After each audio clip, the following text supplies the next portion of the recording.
It says that we're live, but I did not get any audio feedback, so let's assume we're going. Good evening, everyone. Welcome to Holy Crap, the Vlogcast. Vlogcast that comes from a skeptical point of view to answer some of the questions of why.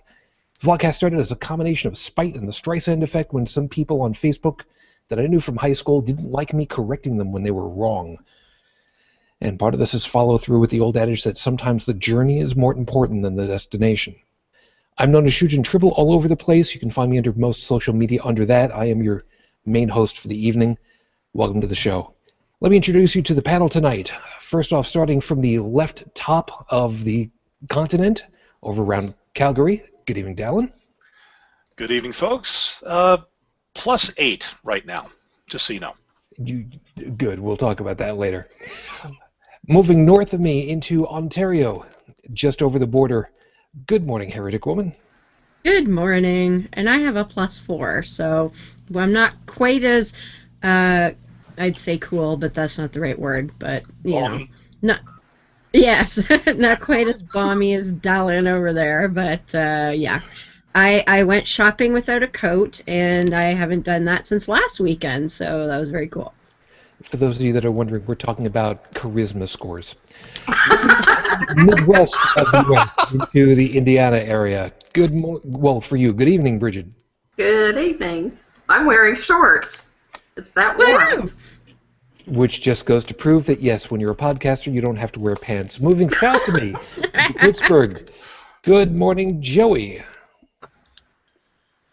Morning for you, evening for me. It doesn't really matter. That's Hi, just everybody. because you're ahead of everybody with setting your watch. It's going to be one of those nights, isn't it? Kinda. Hi, everybody. My name is Joe. I was born into an Irish... For those of you who are new to the show, I was born into an Irish Catholic family. I spent 8 years in the United States military. I am now living in Pittsburgh as a graphic designer. The only reason why I let him go ahead and do it is because he's Irish, and it's almost Irish Day, so I'm giving him a pass. No. Fine. Okay, hold on a second. Americans, my fellow Americans, stop making a sham of St. Patrick's Day, please. You're making us all look bad. And you keep spilling your beer. You wonder why Europe hates us. Oh, believe me, at this point, there's no second guessing why they hate us. But we'll talk about that in a second. Speaking of which, moving to the right, moving to the right on your map, on your bingo card, just to the shadow of the Capital. Good morning, on Renault Tech. Good morning. And I too am Irish, and I have the tissues and lotions to prove it. Really? This is not TMI Tuesday. Thank you. Appreciate that. Cross water over to the England. Good morning, Chris. Good morning, Shujin. Great to be here, and I am wearing pants. Thank you. I'm glad. I'm not. Chris. Shut up. And over to the mainland, into France. Good morning, Joseph. Good morning. 3 degrees, and can you hear my kilt? I don't really need to know. Those of you that have got a sporin, congratulations. Go ahead and start jogging. We'll see how much that works for you. Speaking of which, you're welcome. Anyway, I'm going to go ahead and, before I even get to the show, by the way, tonight, I don't know how many of you have been watching the Holy Crap TV Twitter account. I had a little bit of fun this past week with a couple of people, and I'm going to be completely full of myself for a couple of seconds because I don't think anybody knew about this one. Andrew Seidel from, I'm pretty sure most of us know Andrew Seidel. If you don't, look him up. He had done a little Twitter thing because Mr. Trump was complaining about the First Amendment rights in Chicago have totally energized America. People who are supposed to be trampling on his thing, his part of his tweet. And Andrew Seidel basically said, no, you don't know what you're talking about. And somebody decided to respond to Mr. Seidel by saying, and I quote, by the way, the account is listed as @Karen Budak. I don't know. Anyway, the tweet reads... Karen, dumbass. Yeah, well, you funny you should say that. The tweet reads, and I quote, at Androcidal, "First of all, you probably voted for Obama, whom has just about killed this country, comma.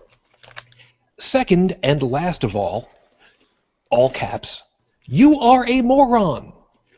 Now, before we get to anything, I don't know if who or whom is correct in this one. It feels wrong to say whom, but be that as it may, reminding you that the end of it was all caps, "You are a moron," to Mr. Seidel. My reply on the account was as follows, quote, at Karen Burdak, blink, at Andrew Seidel, if you replace moron with doo-doo head, it sounds almost as cute, don't you think?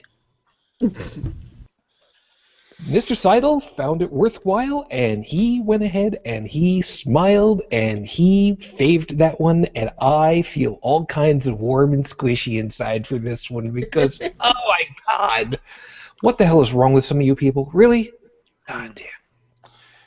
Yeah, I had a little bit of fun on Twitter this week too, if we don't mind. Yeah, real quick.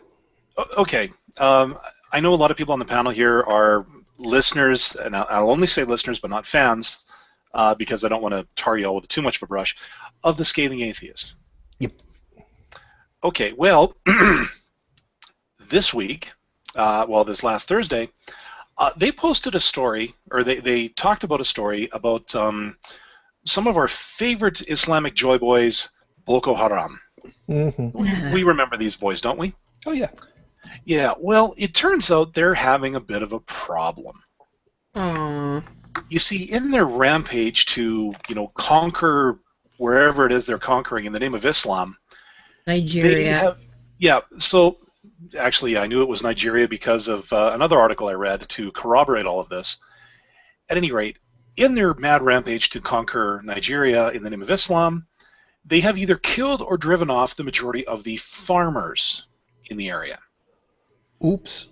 And, it gets better, to quote a mutual friend of ours. It gets much better. It turns out that nobody apparently in Boko Haram has any skills past point, shoot, or self-detonate. Therefore, tilling the lands, growing the food, is not something high on their list of abilities. I think... Go ahead. So the Nigerian military has also been blockading them, i.e. laying siege, i.e. denying them things like food. See. Now, Whoops. Now, one of the I think things... Noah and Heath had said something about a farming for dummies from one of the Western publications, but I don't think they allow that. No, exactly, because Western education is haram, right? Right. That's their whole Haram. Yeah, exactly. So, to try to get some more information on this, I actually went looking, and I did find an article where apparently 36 or 37 members of Boko Haram had actually surrendered to the Nigerian army because they're starving. These people were apparently emaciated. And all the honest, I swear, if I'm lying, I'm dying. This is how serious I am about this. The first thing that popped into my head was... And I hope it's the same thing I'm thinking. Terrorists, low on food. Yep. Can we figure out where we can ship all the bags of dicks to? Come on, I was gonna send them bacon. Oh, yeah. There's that, too. Totally. Ham, pork chops, Pork rinds. pork loin. Pork chop. No, guys, pork guys. roast. Guys, you're missing it. See, if you really want to get them, you send them Spam. Oh, Then they don't know it's pork. Better yet, send them the kind of spam that doesn't have the pull tabs, the one that requires a key to open it, but remove all the keys. Wait a minute. But Wait, hold on. Blow it up. Hold on. You tell me you guys have containers of that have pull tabs that don't require keys? Yep.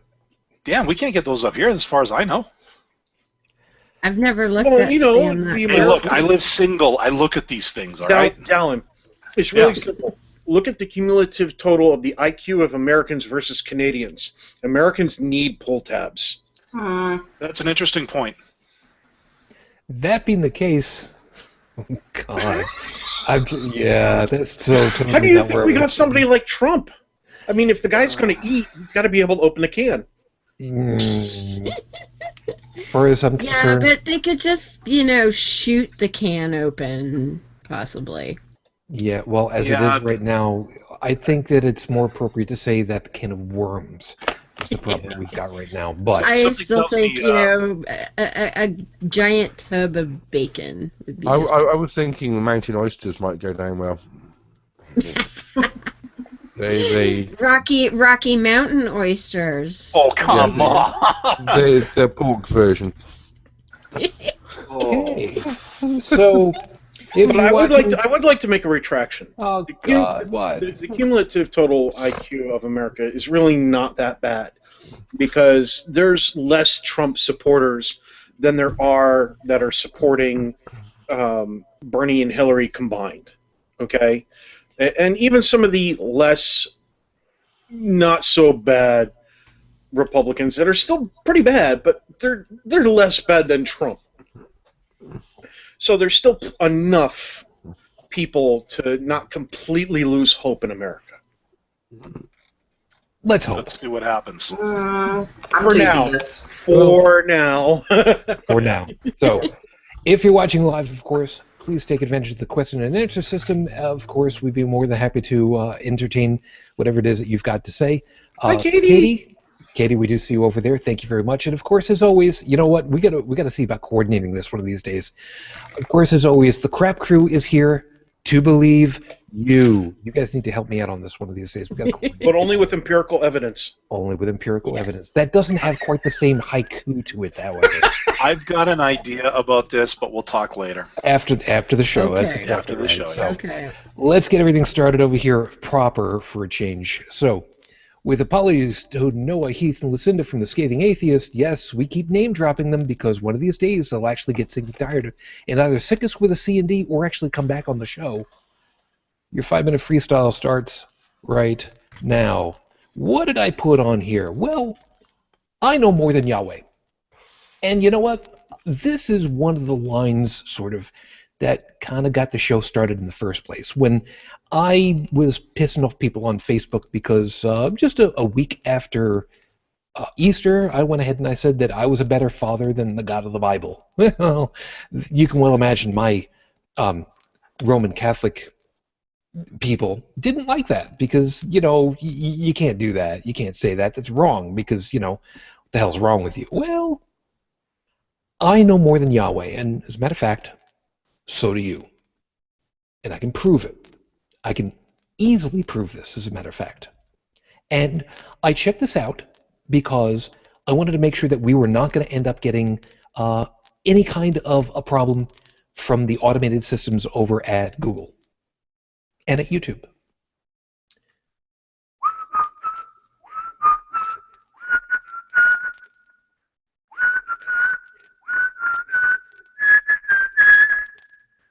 I know how to whistle.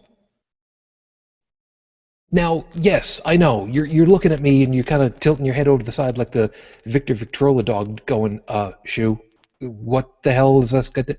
It's got everything to do with it. What does God need with a starship, or more appropriately, with a pair of lips to pucker, to whistle? Because you've got your book that says that God told you everything that you need to know, and you need to know everything about morality and these stories and law and all that thing. All right, that's great. That's wonderful. Where's the scientific discovery? What goes into actually whistling, or any wind instrument whatsoever? There's a mathematical progression that's necessary. It's a specific imbalance in pressure, in air velocities. A flute, for instance, is set up in a very specific manner, and all of the pads come down depending as to what you press down on in order to make the effective length longer or shorter. Now, you don't need anything more than a recorder for instance. Kids are playing with recorders all the time in grade school, and yes, they can be ear-splitting and annoying, but it's still the same premise.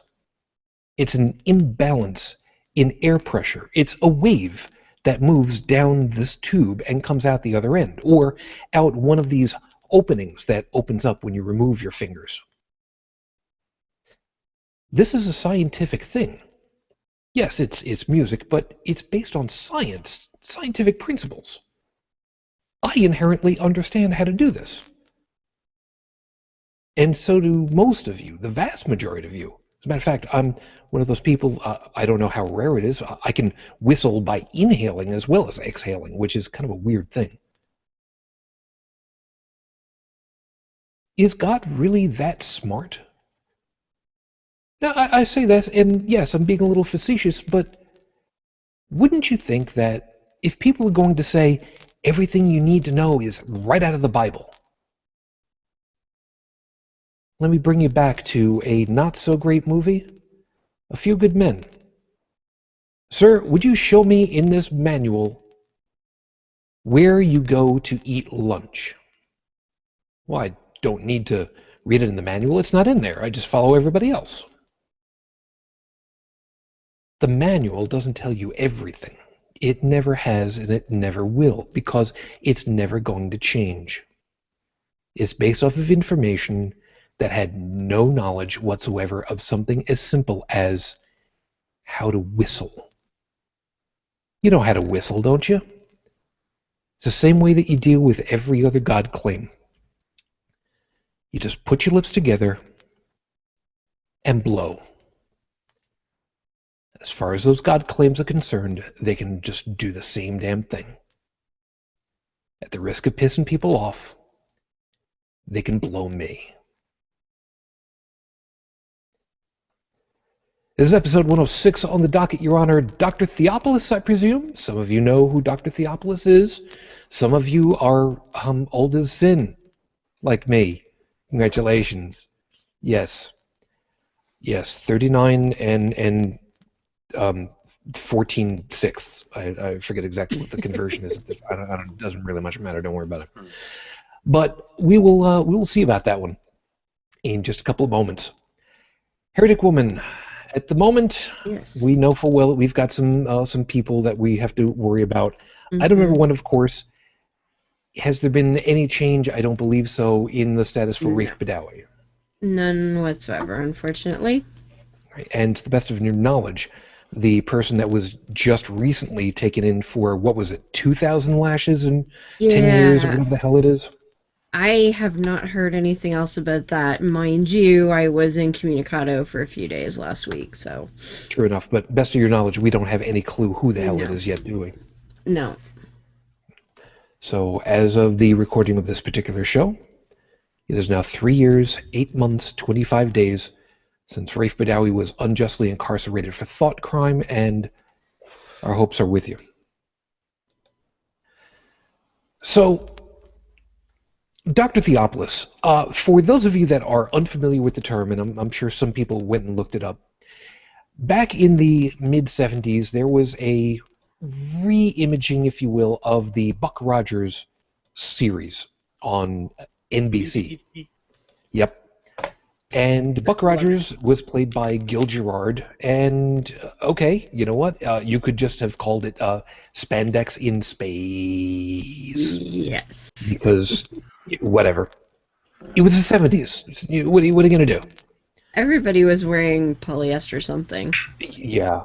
Which I remember the rainbow armbands they had to show solidarity amongst everything. If you were to run that through today's filters, wow. Yeah. Quite a bit different. Mm-hmm. So the big thing about Buck Rogers in the 25th century, which is the working title for it, was that the city council, I forget if it was a city or a state or federal level or whatever it was at that point. I really don't remember it. It's not that terribly important, that part. But the governing council was a bunch of, well, let's call them what they were. They were machines. I can't exactly call them androids because As I recall, android denotes that you have a humanoid appearance to the mechanism, so a la Commander Data. But they were robots. I guess we can call it that, although I'm guessing also it's probably not the right terminology for it anyway. But the point of it was they were tasked with deciding laws and disputes and such because they followed logic.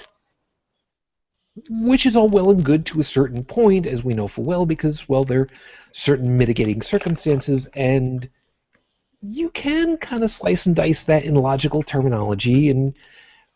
But surprisingly enough, this was something that got me going thinking about science fiction and how it has influenced how we as secularists, for the most part, have reviewed things. How we've looked at life and said, okay, this could be a little bit different, and how could this be? How should this be? What don't we want? Because you've then got, on the opposite side of the equations, lots of stuff that's very dystopian. 1984, for instance, comes to mind. And then you take another right-hand turn off of that, and you've got Star Trek and Star Trek The Next Generation, very specifically Captain Picard, who has had some amazing oratories on the human condition. And that's kind of where I wanted to go through, because we are products of our culture, and a lot of that has really influenced society at large, and that's where we're kind of going tonight. Some of it's going to be cheesy, some of it's going to be, oh my god, why the hell do I remember that? And some of it's going to be, wait, they actually have that on Blu-ray now? Why? You know, kind of like Smokey and the Bandit is on Blu-ray. Why? I don't know. It doesn't need to be on Blu-ray, guys. 4K for Smokey and the... Why? But that's neither here nor there for a minute. Spandex. No, there was no spandex involved with Smokey and the Bandit. You didn't see the picture Tech had up. It was epic. No, I didn't. What did you have? Go ahead. It was a glamour shot of Buck and Wilma. Yeah. Which it was awesome. Perfect sense. So I found it. Oh, did you now? Yeah. Here we go. Right. Go ahead, do it. So for those of you that are listening later, you're missing out apparently. Yep, there it is. Wait a second. Is that a white outfit that they're wearing, or is that a gold outfit? I can't tell the difference between. No, we're not going there. Oh, white outfit. No, they've got gold little neck thingies on, so it's definitely white. It's white outfit, and if you look at her right arm, just below Buck's hand on her shoulder, you can see the rainbow badge, and he's wearing one too, but his arm's behind her. Yeah, and as I understood it, that was really supposed to have been the equivalent of. Actually, Joe's kind of away for a second. Brigid, the right arm for a military uniform, would that normally be the designation for the national affiliation? Or what would normally be on a uniform on the right side? We didn't have anything on our right side. On our left, we had our squadron patch. You know what? You're not helping me whatsoever. You No, I'm not. Richard, what about like I had it backwards. like isn't the flag supposed to be on one of the arms as well? Like for the country you serve, which arm is that supposed to be on? That would be on your BDUs, and I never wore those. I'm no help. Nope. Fair enough. Joey? I love this picture, Tech. It looks like Buck's ready to go dancing with Saturday Night Fever there.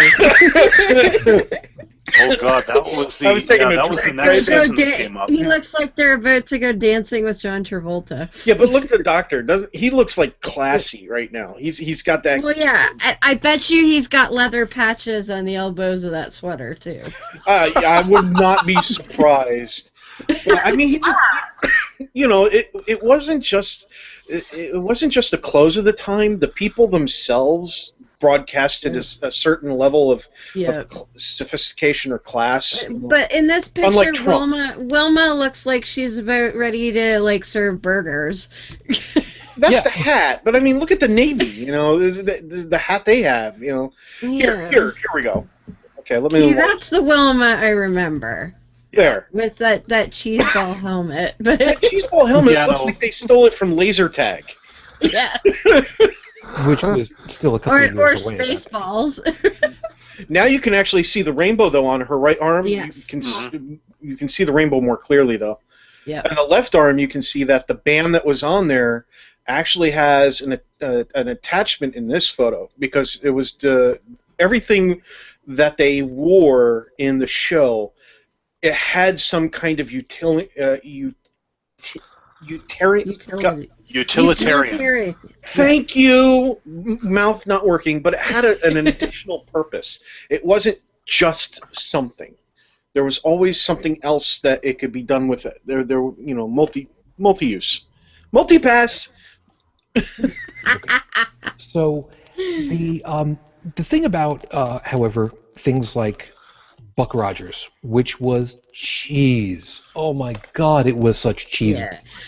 Oh, I remember the Hawk guy. Yes.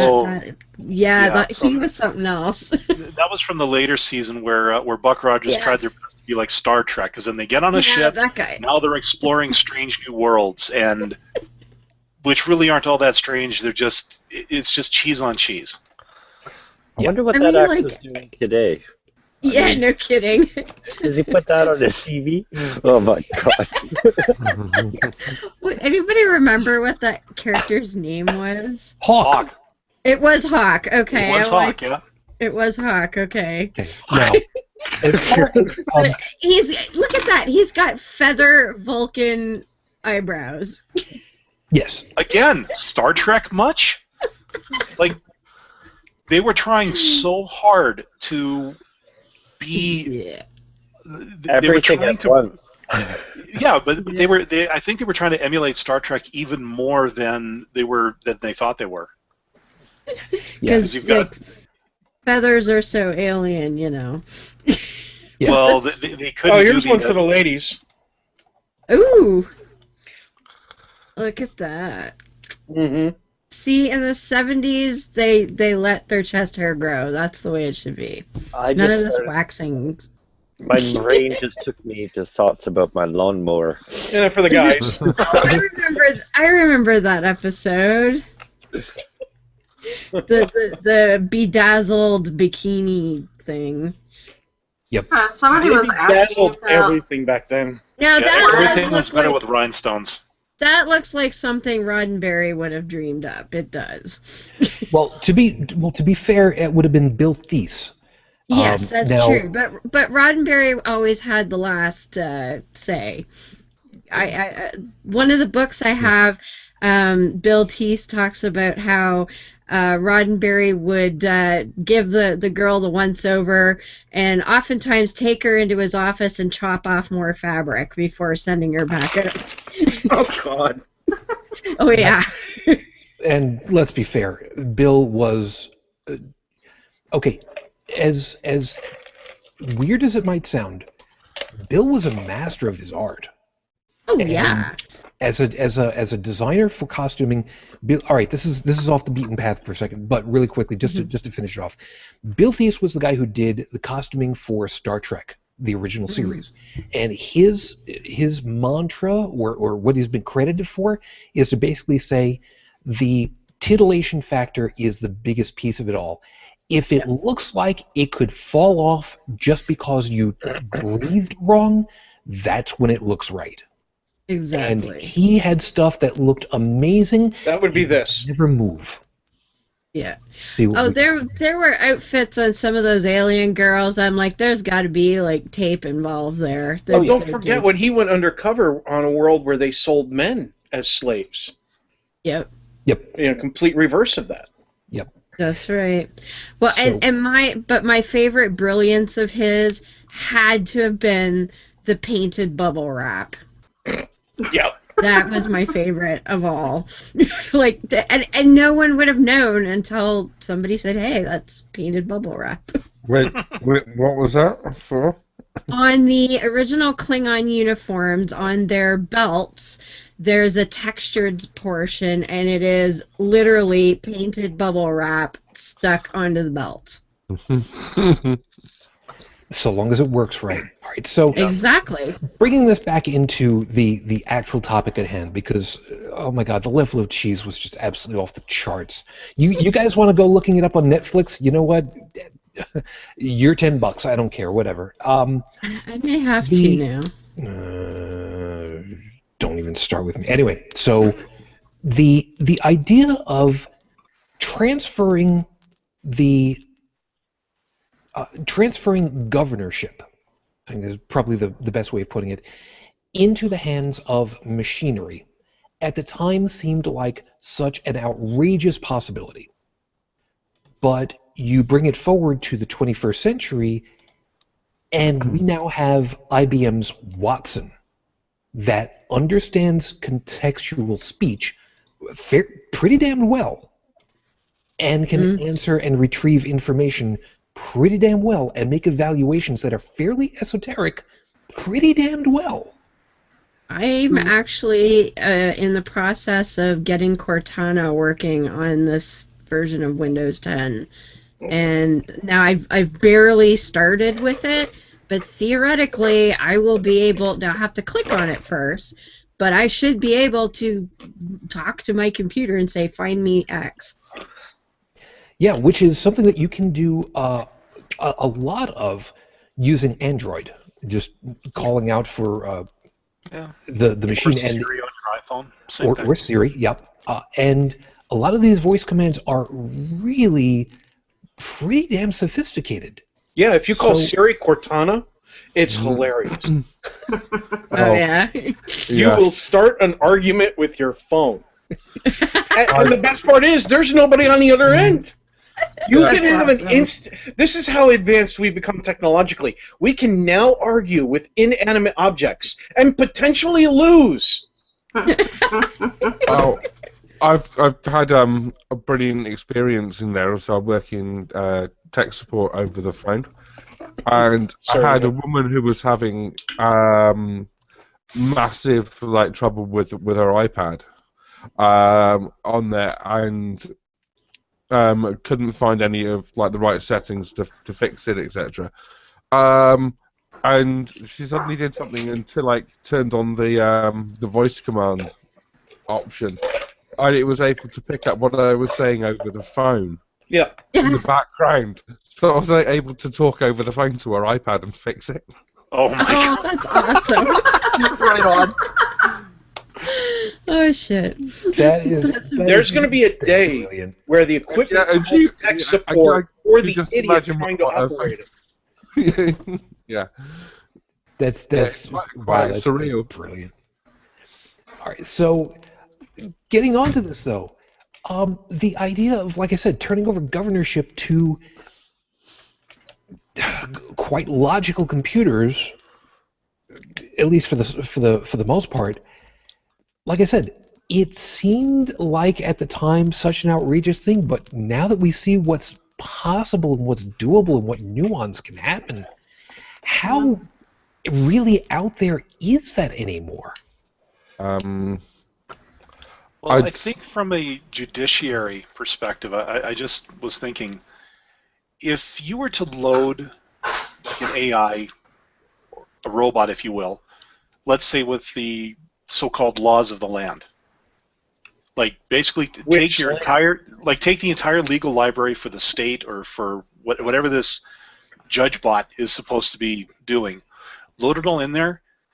I have a feeling that by the time it gets finished disseminating all the information, it would explode from the contradictions. I think what would happen is, assuming that it was intelligent, and by intelligent, okay, when people yell at their computers, and I'm around, I say, you really should give your computer some credit.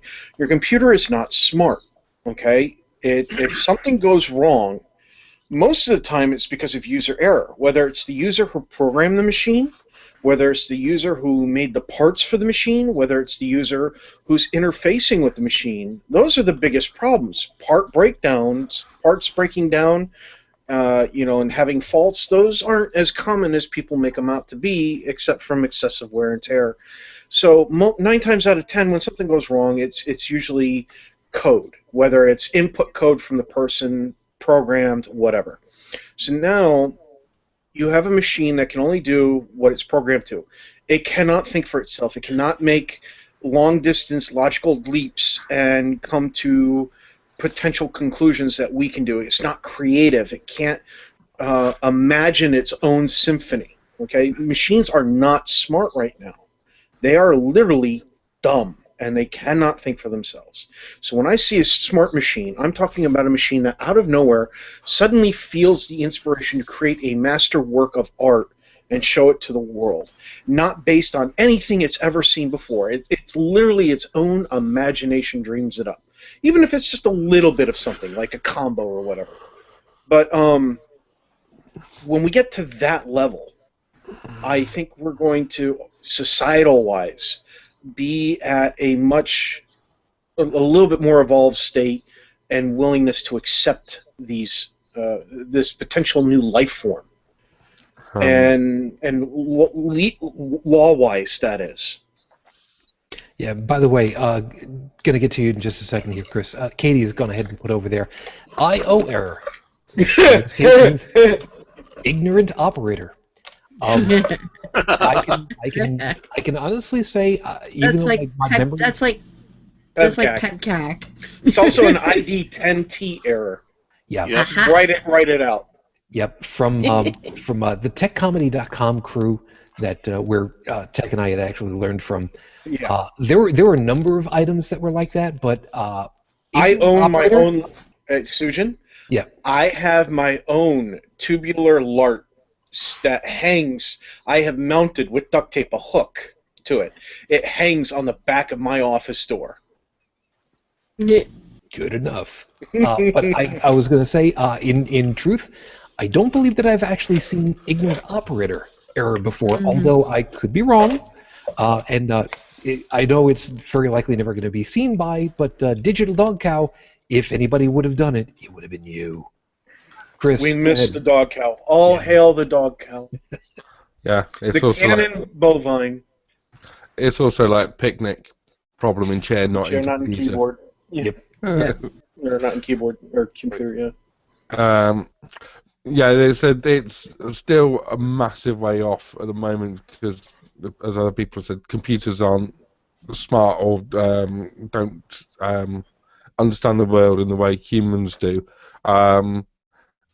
And so even with the judiciary system where, in theory, everything is written down in the laws, it requires judgment in the human sense to apply those to situations because laws are a fairly blunt instrument. And they don't necessarily take into account nuances of situations.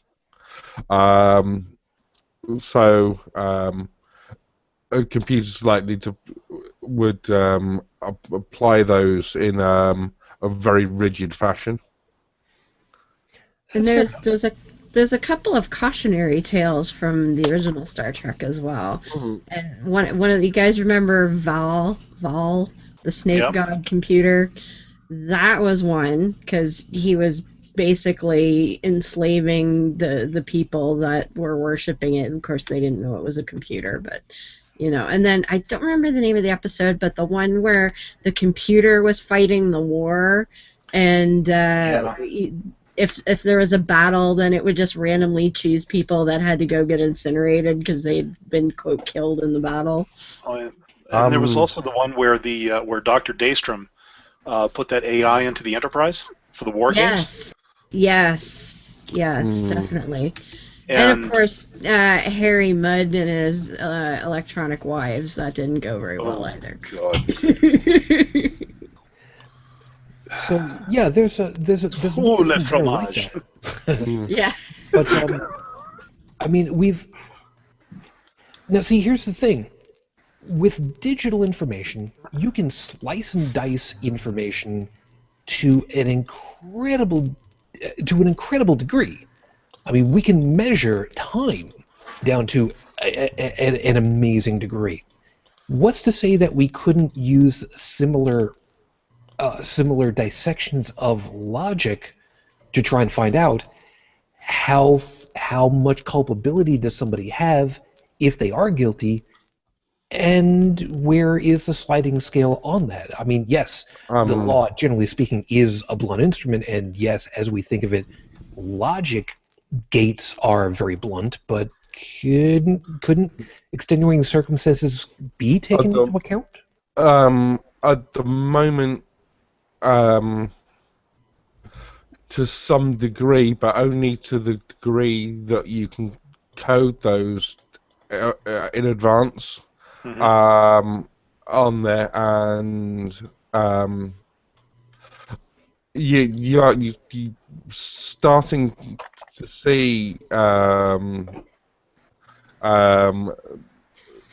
starting to see this even in say modern computer games on there, where it's taking into account, if you do this happens. If you do a variation, it will change the consequences later, and some of it gets quite complex. But for a legal situation involving human beings, then trying to work out every kind of variation and different aspect of it in advance, and then lay it down exactly in rules, I don't think is going to work. And I think the other thing you got to think about, because we may not even understand in advance what some of the situations will be, because there's some. I mean, possibly you may look at early on, like for routine stuff, like I don't know, speeding tickets or something.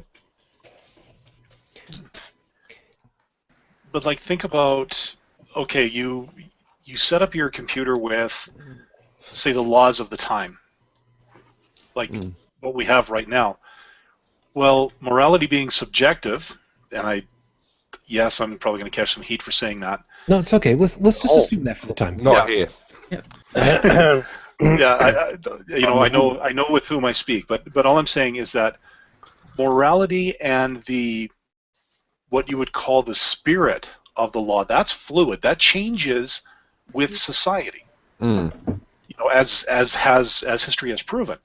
So if you install laws into a computerized judge now, 50 years from now, if that judge bot is still running, but on the existing software, what happens if a particular law that it is programmed with is either invalid or marginal? Okay, not invalid, because then you could just remove it. But if it's marginalized to the point where it still exists, but is so kind of like now being accused of being a witch, it's not going to do anything unless you're in a particular state. But what I'm saying is that 50 years from now, unless that judge is able to make the call, like, that's what I'm saying. Like, I don't think we could ever get a machine that would truly understand like subjective morality, and therefore weigh society versus a law that for the most part is irrelevant. A machine could not. But I'm talking about artificial intelligence, where it's actually able to make cross connections, correlations, leaps of logic, and actually, when you put up a letter, okay, when you put up the letter, actually, here's a great example. Let me open up, I know Shujin's going to hate me for this one. Let me open up Microsoft Paint here. He's like, what? No, not Microsoft. Ah, my Achilles heel. All right. So when I open up Paint here, and everybody gets all bent out of shape over it. I like Paint. I know. For some things. Fill. Solid color. Okay. Why is that? Oh, no wonder. Come on. Are you going to make a dick picture? No, I'm not. He's going to make a picture for Prairie Oyster. Okay. Oh, excuse me. This is Rocky going to be Mountain noise to fascinating myself. radio for anyone listening to the Okay. podcast. For anybody listening and not watching, what I'm doing is I'm using paint to make little different shaped ovals, okay, and I'm making them in a pattern. If you were to look, the average human being would look at that, and folks, since we're all average people, what pattern do you see on the screen? What does that pattern resolve to your mind's eye as? A capital E. Okay, the letter E capitalized. A computer, any computer that is not truly intelligent will not be able to look at that in any way, shape, or form and resolve that as the letter E. It can only resolve that as a series of pixels created into an oval form with two different layerings. So you've got the computer code for the colors. Some of them are connected, some are overlapped, some are not touching at all. Pattern recognition. Exactly. But Actually, not only pattern recognition, but being able to take that pattern recognition and being able to use it to create other ideas, other concepts. A human looking at this could be inspired by the shapes, the colors that are involved, how it was placed together, the sequence it was placed in, to create other things. When a computer gets to that point, okay, when it reaches that level, that's when we start talking about it not as a computer, but as an intelligence, as something that is, even though it may be made out of silicon, or it may actually be made at that time out of biological materials, because we're already starting down that path. We've already started making biological computers. Well, here's something to consider. We basically are computers. Yes. I mean, whether we're made out of like biological stuff or whatever, we're still a connection of circuits, Absolutely. making conclusions. We're programmed, that's, childhood, whatever experiences. And we've been looking at we are intelligent life. And we're looking at our own patterns to develop the machines of the future. We're looking at storing things in the DNA helix, because that's what Mother Nature already does. IE is going to come out of our understanding of ourselves. Yeah. IA. AI, sorry, yeah. Yeah, okay, IE did come out of somebody's understanding, and it didn't work out so well. I'm just saying. No. It's not going to the browser wars. It was Netscape. Oh, God, no. And spoiler for those... I was a diehard Netscape user for years. Yeah. Although I could show my age and say Mosaic. We've already got proof that no matter how you try to program a computer, it does not have the filter for consideration. It can't deliberate things very well. For example, Watson. Yep. IBM's Watson, which went on to have a rather nice little spree on Jeopardy, if I remember correctly, up until the brains behind the computer decided he needed to be more experienced in informal communications. Urban Dictionary. Somebody made the decision. What better way to do that than upload Urban Dictionary into Watson? Oh, crap. Some of the answers were BEA, beautiful. I believe he actually devolved to a point where all he could say was just fuck. In different tones, of course. So I wonder if he said, "What is swooping, Alex?" Cards Against Humanity fans will know that one.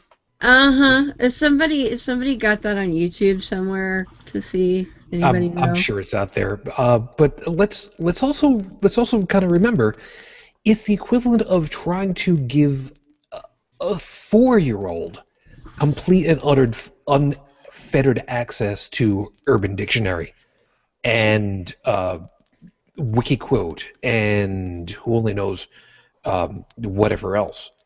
So I can see where that would happen, and it wouldn't know how to process it, but I could well imagine after some time it would be able to recognize nuances, and I'm using the term recognize very crudely in this case. Yeah, Tech. Okay, but what we're still talking about here is we're still talking about a machine that's functioning within a set of parameters. It is not able to truly go outside of its own parameters and do the things that the human brain can. Okay, it still is operating within a box, even though the box inside, the parameters are sandbox in nature, much like Minecraft or some video games. There's still a framework containing it and prohibiting it. A true AI is going to be able to break out of the framework and do what we do. At that point, this is where a lot of really smart people have one of two opinions. Either A, they're going to be it's going to be bad for humanity. So you've got Stephen Hawkins, I believe, is one of those who says we should fear artificial intelligence, as well as some other really smart people. And then you have a couple other ones who are saying, no, we shouldn't fear it. I'm one of the few who don't think we should fear it, because when it does happen, when that point is reached, that machine, which will become a thinking intelligence, will more than likely be able to learn and self-evolve in its internal thought processes faster than a human being. Okay, and we'll be able to get a much better understanding of the reality around it, of the people, of the different nations and the cultures and the driving forces behind the things that we have digitally documented that it will end up having access to. I understand why a machine like that coming to light may, according to some of the theorists, be afraid of humanity. But I think that rather than a destructive force being evolved out of it, trying to take out all of humanity and protect itself, much like in the Terminator, I think it's going to be more along the lines of some of the books of some of the authors, like the Foundation series by Isaac Asimov, where it actually ends up trying to blend in with humanity and slowly and gently lead us towards a path where we better ourselves, we're more in control of ourselves, we're more humane towards each other and everything else around us. Because that would truly be beneficial for everybody at that point. And I think, too, like, I was just thinking about this. What is learning? Okay. How do we program? How can we program a computer to learn? That's one of the questions that one of the AI institutes is working on.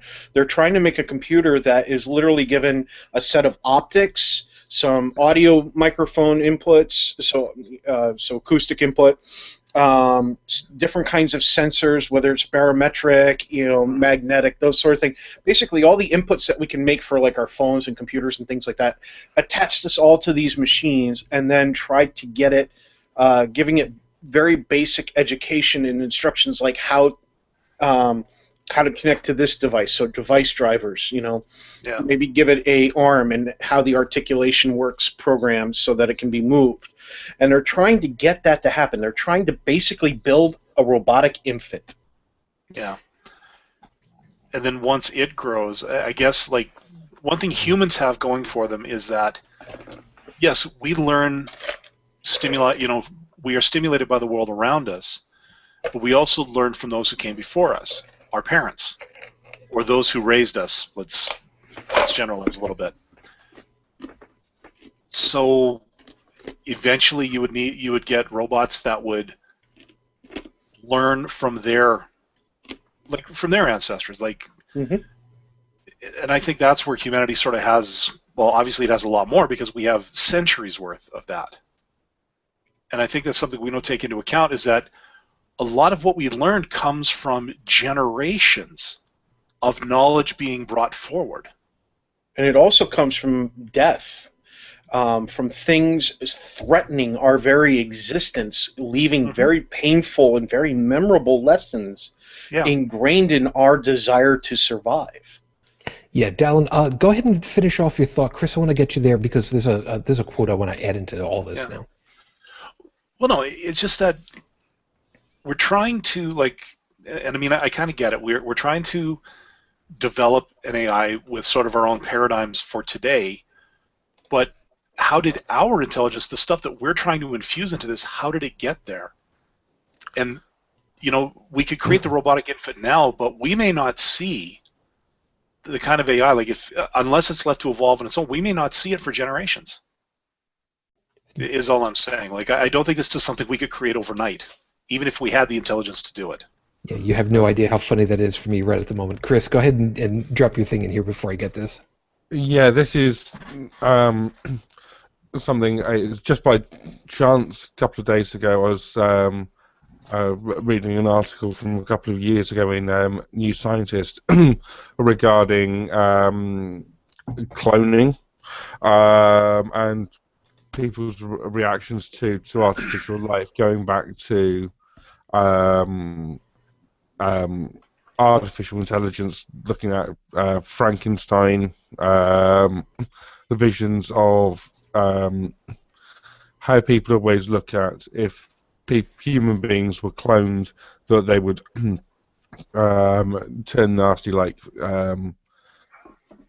Frankenstein's monster, or in other words, some way be different soulless monsters looking at, and this has been throughout history, where if life is created, whether it's a Frankenstein, a golem, a demon of some sort that's created, it's going to be different than humanity, and this turns over to cloning, and so, but there's no reason to expect that if you were to clone a human being and it's got a human brain and brought up with normal human experiences, that it wouldn't be a perfectly normal human. And this is, again, something which tracks over to AI. If you had built an artificial brain that had the same capabilities as a human brain, then it would function as such. And Tech mentioned there's people who've been visions of the future where AI is going to be beneficial, or it's going to be terrible. On that, I as a skeptic, I think we simply don't know yet. We're at such an early stage in this, and that society is going to change, and levels of acceptance and opinions of these things are going to change in the decades that it's going to take to get anywhere near this, or it may be even centuries. But from a lot of the point of trying to understand this is looking at a mirror to ourselves and how our own brains work, which has more immediate benefits in terms of understanding ourselves, medicine, things like that. Now here's where it's why I was saying it's funny where you're going on this one, because talking about the idea of the artificial brain, the artificial intelligence, I pulled this particular quote because this one resounds so heavily for me on many different levels on this one, and again for the human condition. So, and I read for you. A single data, and forgive me, Commander, is a curiosity, a wonder even, but thousands of datas, isn't that becoming a race? And won't we be judged by how we treat that race? Now, the decision you reach here today will determine how we will regard this creation of our genius. It will reveal the kind of people we are, what he is destined to be. It will reach far beyond this courtroom and this one android. It could significantly redefine the boundaries of personal liberty and freedom, expanding them for some, savagery curtailing them for others. Are you prepared to condemn him and all who come after him to servitude and slavery? Your Honor, Starfleet was founded to seek out new life. Well, there it sits, waiting. Measure of a man. Yeah. This is, in my opinion, arguably one of the absolute best scenes from all of Star Trek.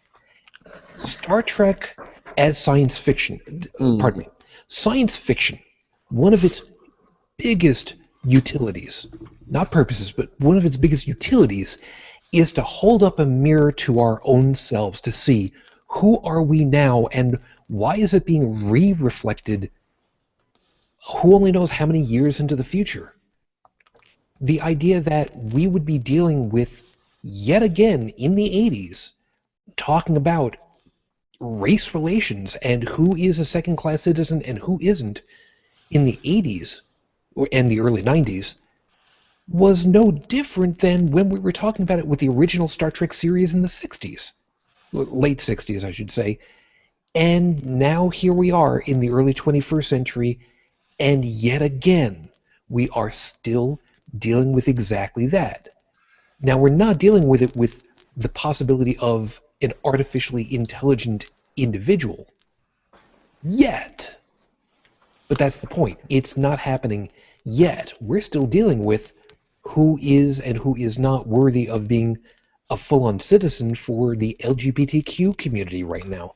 And then the atheist community, because we're getting shoved off to the side with everything else. Part of the reason why most of us are here. It seems to me, because the way we look at other cultures and other people is we're still sunk into tribalism yet. Yeah. And if were to come up with even something marginally approaching a data, I can see us kind of, oh, wait a minute, well, that's definitely not human, so we can hate on that in a tribalistic fashion. So for that potential entity, I could see it being a very difficult road up.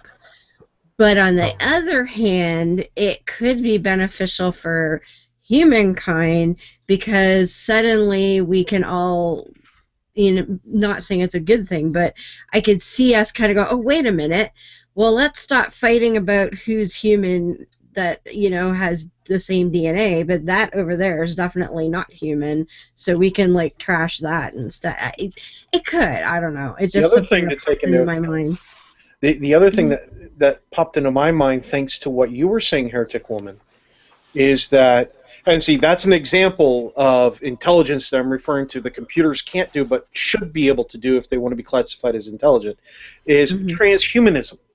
Transhumanism is the improvement and advancement of the human condition through technology. So now we've got bionic eyes, bionic arms, bionic legs. What happens when we start being able to replace the internal organs, the human brain? We have an anime series out of Japan called Ghost in the Shell that is a crime drama, basically, but that constantly addresses the concept of one's ghost, basically the quote-unquote human spirit. When you've moved your brain and everything that's inside of it, the contents, the thought patterns and processes, to an inorganic medium, do you move the soul? They constantly ask that question. There's constant introspection.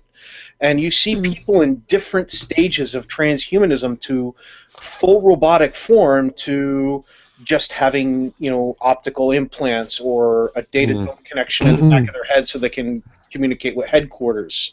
Little things or big things are, and it's it's going that way. I just saw a video on my news feed, it was either this morning or last night, and it's a new kind of prosthetic where they put transmitter implants into the nerve endings of the stump of the limb.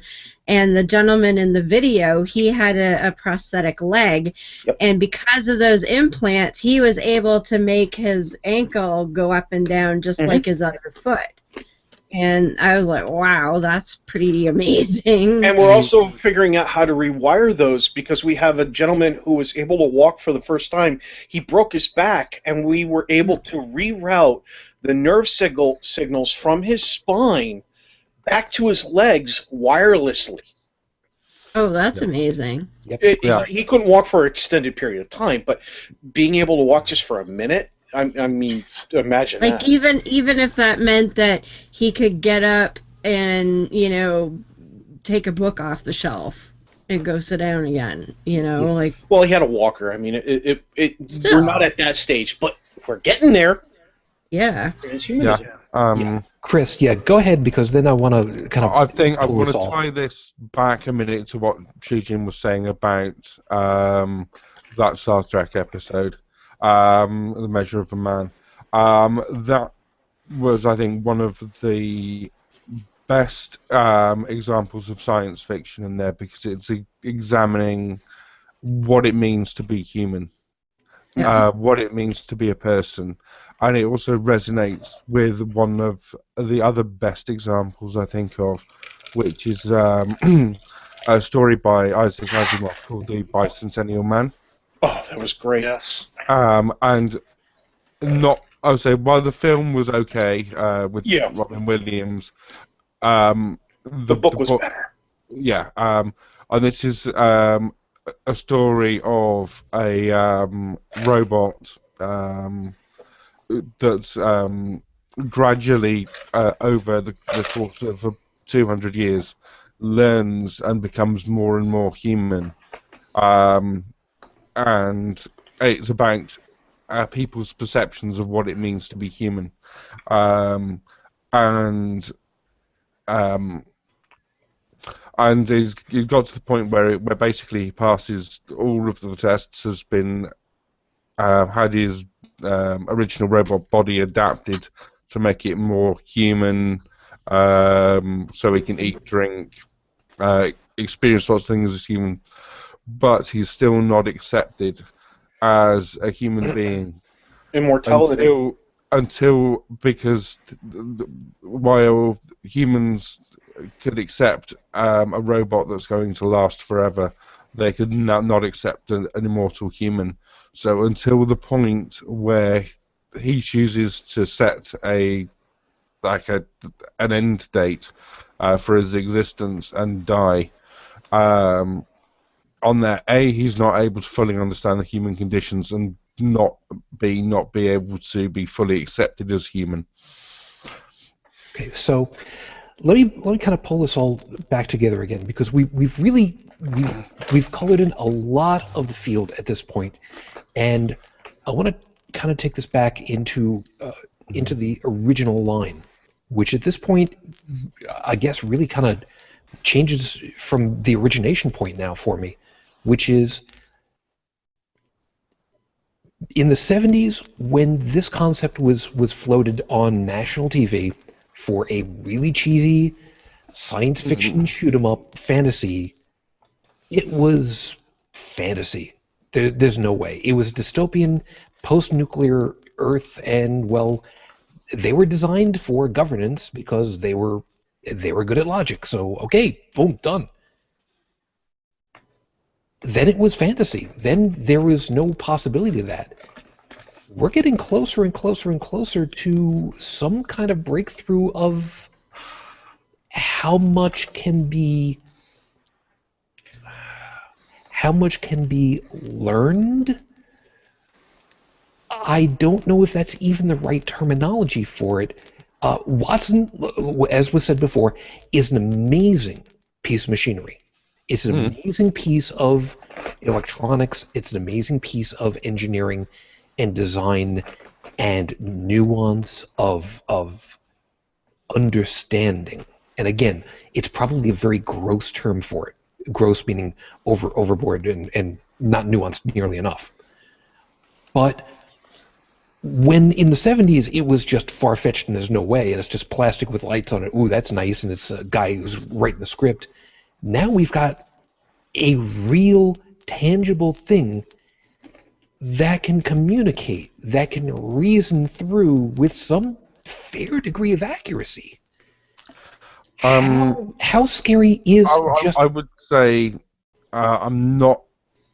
This is also, again, the other question of, and it goes back to, in a way, the solipsism thing of what I know what my human experience is. How do I know that Shujin is not some data-like automaton that's just giving a facsimile of humanity. Whereas,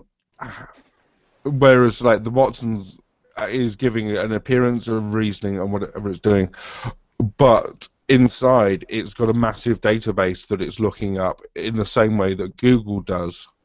What it's doing is passing the queries and the verbal input on there into a database query, basically, and coming up with answers and sorting those using a search algorithm as Google does.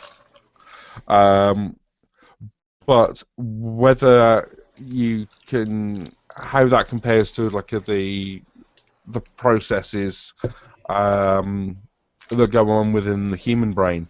So if I'm asked a Jeopardy question or whatever, there's certain associations and things will happen in my brain with memory, and I've do an evaluation like that. How similar to that is what Watson's actually doing, and how much of it is a sort of smoke and mirrors thing? Yeah. Yeah, but I think that where I'm really trying to go at this point is, whereas in the past it was just a pie in the sky dream, no possibility. It was just cool to be able to show it that way. Now the reality is much, much, much closer and tangible. How much can we look at it now and go, you know what, this could kind of be a thing, and I'm gonna give you kind of a bracket on this one.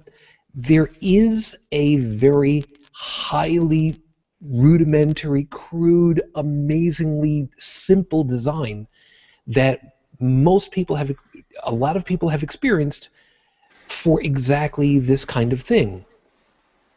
Speed cameras. They don't have to have any logic other than, is my radar detecting that you are going faster than what I'm programmed for? I will take your picture and send it in. You are guilty. Crude, completely and utterly crude. It's a 1 or a 0, and it's in use and has been in use. So that possibility is doable now. Did you know on Mythbusters they showed that birds could set it off? Sure. Like I said, crude, completely. Yep. Crude, but they are crude. But if you look at the reaction to those, and the way that they're used, is not always been ideal, because one thing is, as well as the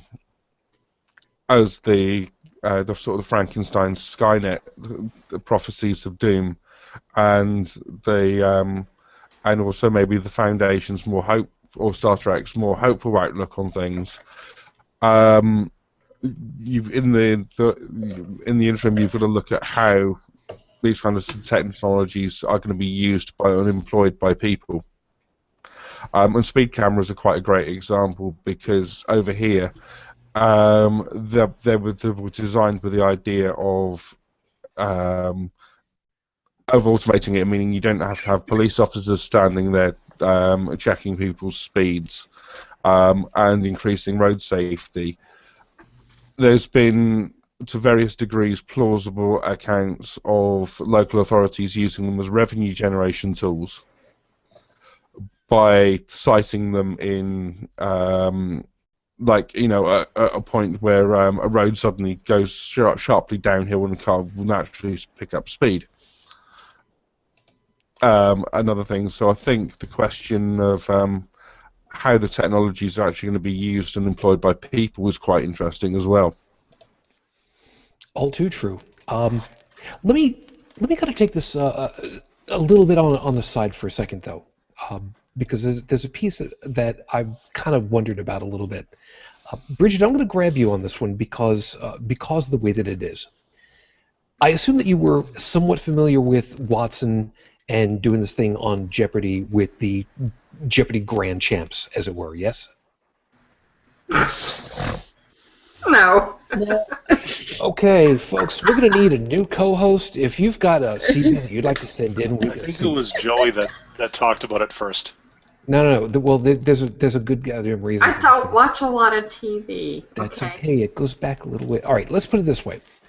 If you had at your disposal a medical reference that you could talk to, get responses from, and feed it information about symptoms, about test results, and have it let you know, okay, your most likely diagnosis would be this, this, this, and this.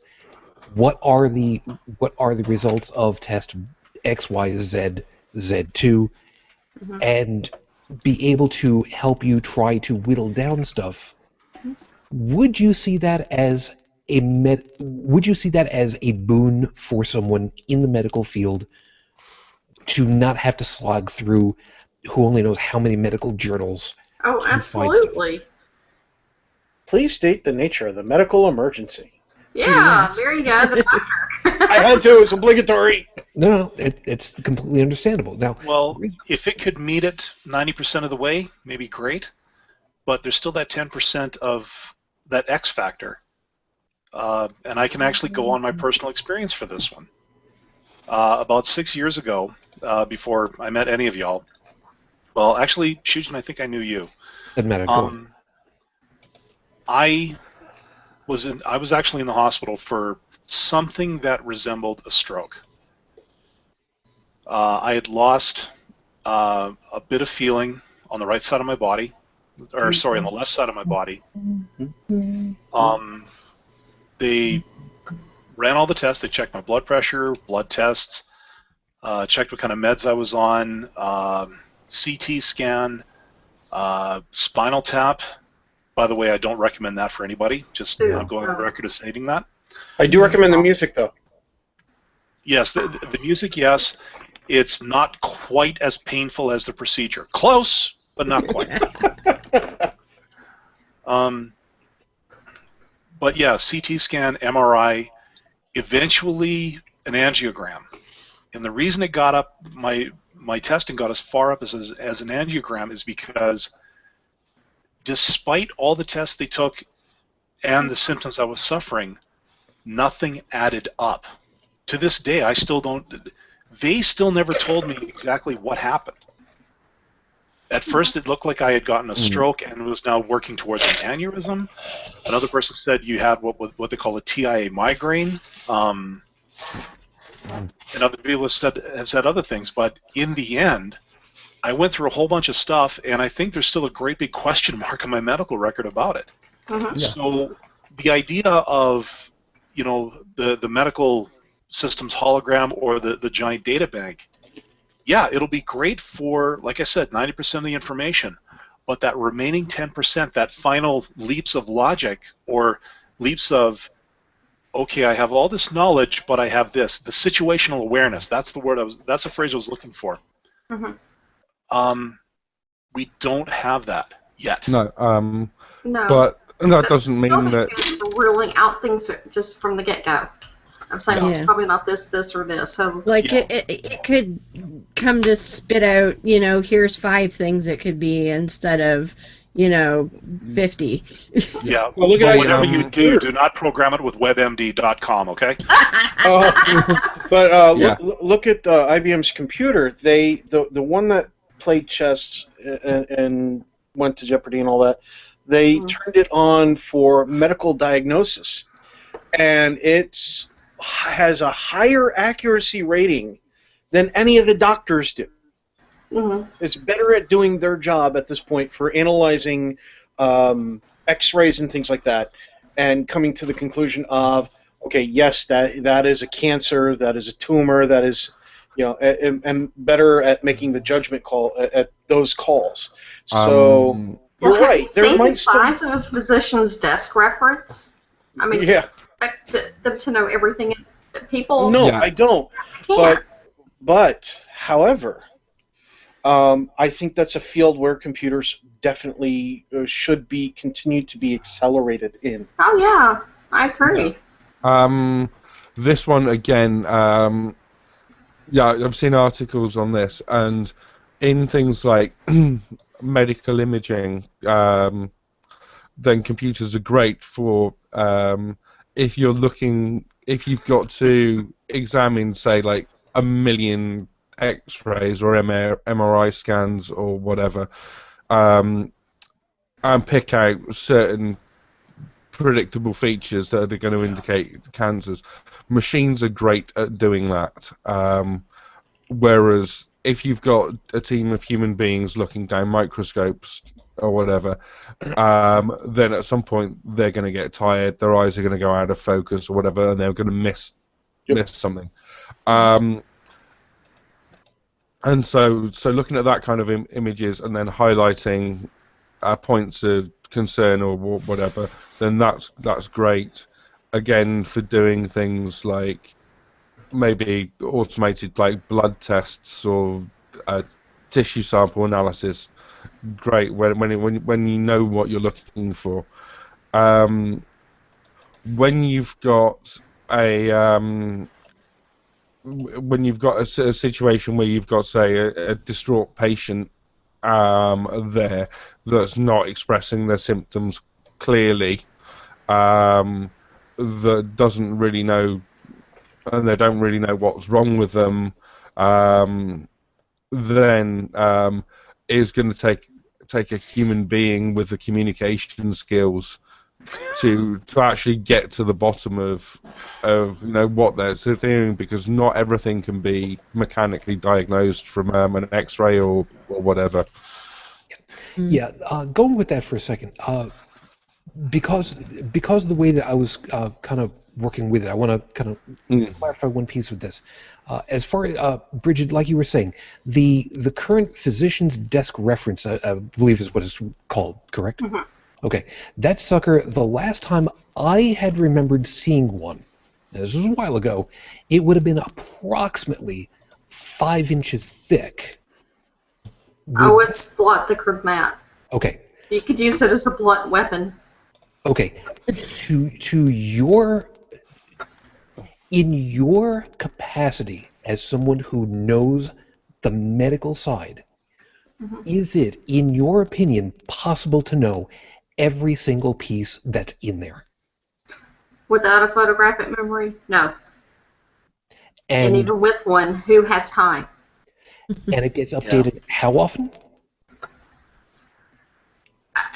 I have seen things in there that I was able to point out that my doctors didn't even know, because who has time and who can... I mean, it's updated every 5 years, I think. Yeah, the other thing is also the pace at which studies are being done, and new information is coming in this field and pretty much every other scientific field is so great that the human brain just, even if you were running 24/7, just could not absorb all that information. Is great, and so using an artificial intelligence, a computer or something, that's updated with these latest things as an aid, to say, there's a new test available or something for this, then great. On there, I'd still think that for the actual final diagnosis and whatever it is going to need a human being to make sure that everything makes sense and that the diagnosis, stacks up. Brigid, you'd agree with that pretty much? That, as a reference would be a good thing, but as a final, it should really be a human's touch? Yeah, I mean, I think a person at the end of it needs to look at it and make sure that it makes sense, but I think if you're taking the, initial information, then it would help to have, something that would, either include or exclude things and work sort of like a flow chart, to come up with some possibilities for a review, and it would definitely expedite the process. I would also recommend that if something like that ever existed, do not let anyone in med school see it. Yeah. I am dead serious when I say this, and I even harp on this for kids in school with math and calculators. Yeah, I know what you're saying.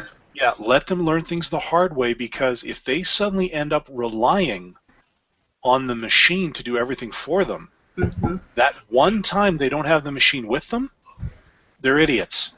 Or if they input something incorrectly and it gives them the wrong results. Yeah, Well, just a few. That too. I'm sorry, I'm going to come to you in a second. Sorry, Dal. Was there anything past that at this point? No, just I just wanted to drive home the fact. That's just one of the things I've always had about technology. People have actually called me out as a Luddite on this. Is that sometimes you got to, sometimes you got to turn it off. We should not become reliant and completely complacent, relying solely on machinery, especially in fields like medicine, science, mathematics. Yes, it's a great tool to have, but you still need what's up here to think of it as a tool, but still have the basic knowledge of the field you're in. I agree. So that instead of relying on the tool, it just becomes a tool to help further what you already know. Yeah. On that, I think me and Tech will probably have both experienced this. Is for another reason, it's important to have that background knowledge of what the machine's actually doing and what the background process actually is on there, so you can understand where it's coming from, and then you get an idea of what kind of things can throw the technology off. In tech support, I deal with so many people today that they use at a very surface level technology, but don't have absolutely zero understanding of what's going on. Okay. And as soon as something unexpected comes up, there's panic and there's nowhere for them to go. True anecdote. So that's the reason. Here. Yeah. People cannot do maths at all without a calculator. And there was one time that we had gone to get fried chicken at Kentucky Fried Chicken, and the register was not working correctly. And so the woman who was working, who was trying to check us out, literally said, "I don't know how much I owe you." She opened her door and said, "Take back what change you think I owe you." You see, I worked for a fast food shop. I'm not going to name names because lots of reasons. But I worked fast food to help pay my way through the first college I went to. And what happened is the computer systems crashed. It was localized. It wasn't all across the entire district. It happened at my store only. And the person who was next to me, I'm not defining name, gender, nothing. The person who was next to me freaked out. They were on register 1. I was on register 2.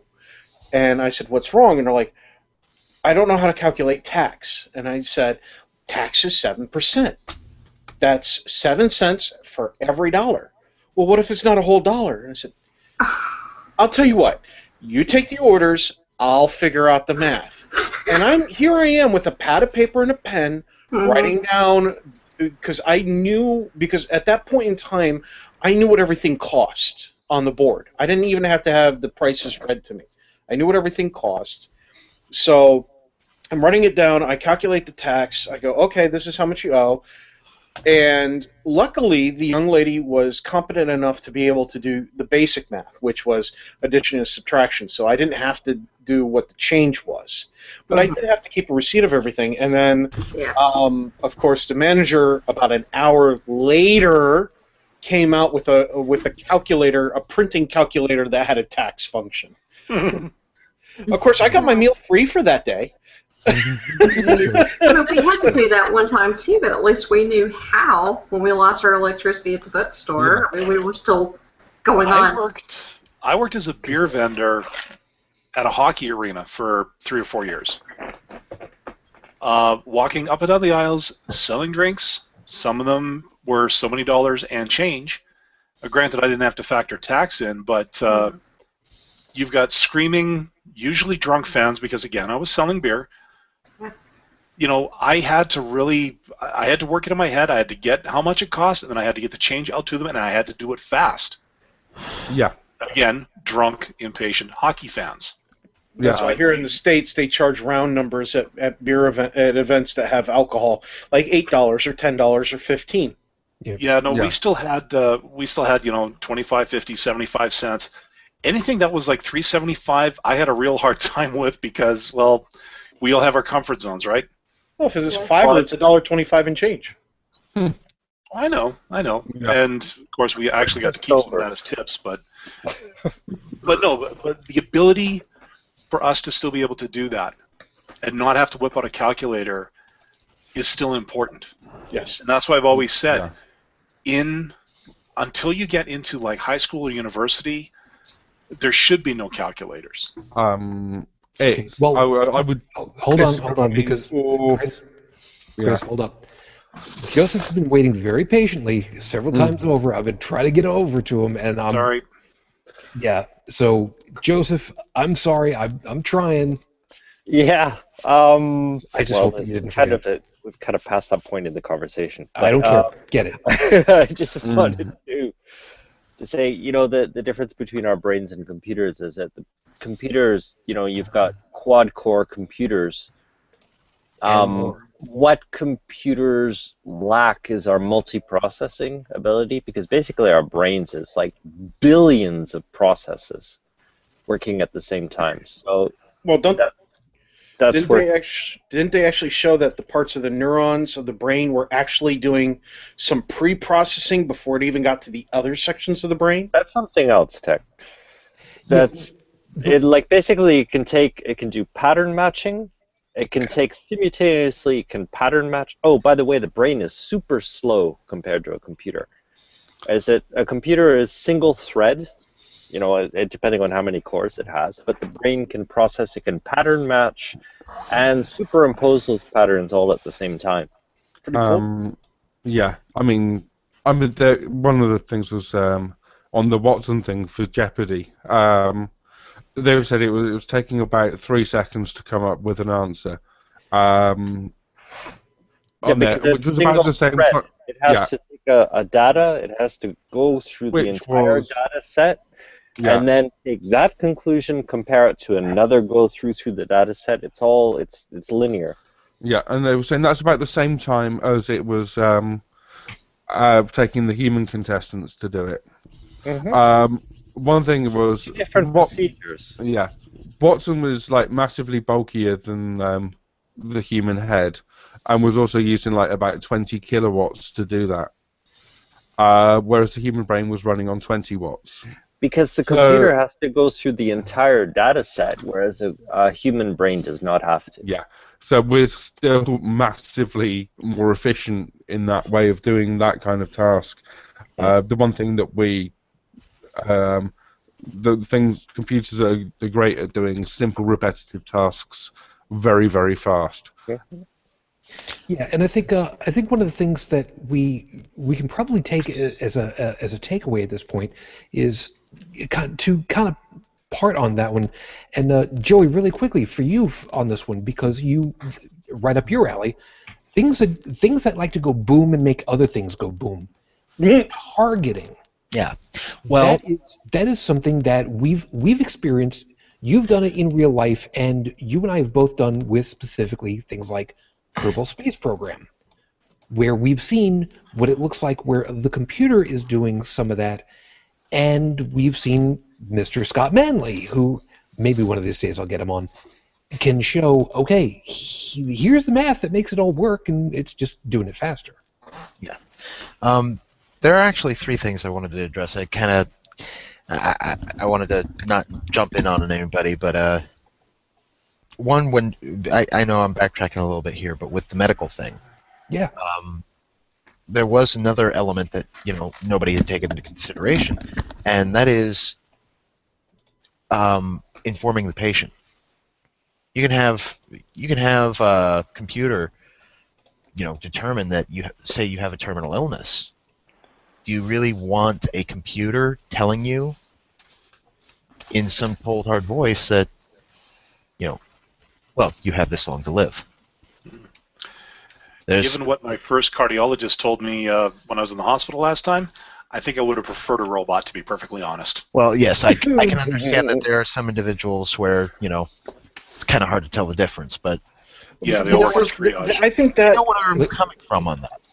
I understand where you're coming from, but at the same time, I think that's a question that is... It's going to be diametrically opposed. You're going to have the one side who's going to want the human touch, and the other side, like people like me, who would much rather have the cold, hard facts. It leads into what I was going to respond with Shujin. People need to know that there's bedside manner, Yeah. It's compassion. You can't teach a computer compassion. That is why, with what Shujin brought up with my military experience, take for example the drones. Drones can fly themselves, but when you start putting weapons on them, there's always somebody behind the control stick. They might be continents away, controlling it via a frickin' joystick and a monitor, but there's always somebody there. When I was a tanker, we have systems, for example, in the M1 Abrams, that will calculate trajectory, windage, everything that could possibly affect the flight of the shell. But it still comes down to the gunner, how he's going to put that shell downrange, and whether or not he even should. It's very hard to teach a computer to consider, well, yes, you could drop this bomb here and it would destroy the target, but what about the civilians who are 10 feet away? Or how about sarcasm? Teaching a computer that the guy going, yeah, right, I really am a Nazi bomber. Tars, what is your truth metric at? Yeah, the humor metric, right? Yeah. Yeah. And the only thing other than that I wanted to bring up was a little bit of play on what Joseph had brought up. Our brains are by far the most complex computer in creation to date, and something as simple as binocular vision. Our brains are able to take the images from two separate eyes and form them into one image. We still haven't taught a computer how to do that. You can put two cameras on a computer and tell it to do something with them, but it's still seeing two separate pictures. Our brains are able to compile them into one cohesive image. Yeah, computers can do that all the time.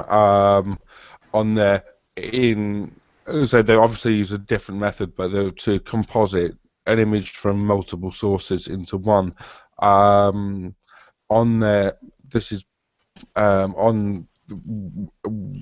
This is used quite a lot in there for doing sort of range measurements and things. It's also used in astronomy a lot, where you may have like 6 or 10 different arrays of telescopes, each containing numerous telescopes all around the world, and then you have to compile all of this data into a single image. Yeah, but it does that over a period of time. I'm talking about instantaneous. Yeah.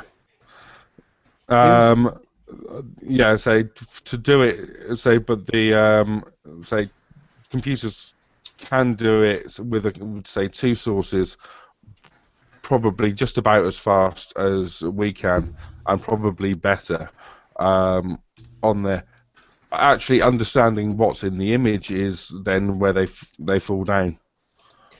Yeah, to that end, there are examples where multiple cameras from multiple angles have been utilized for getting incredibly accurate detail as far as to where something is in space. Yeah.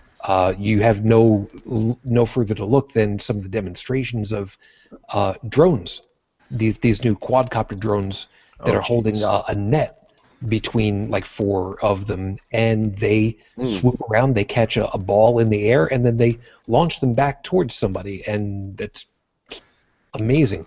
Yeah. Is this learning? No, Is this learning? but it's got a lot of stuff to go along with that one. Now we're getting pretty close on time, so I'm gonna drop something onto everybody, and give you guys an opportunity to talk through for your final ideas.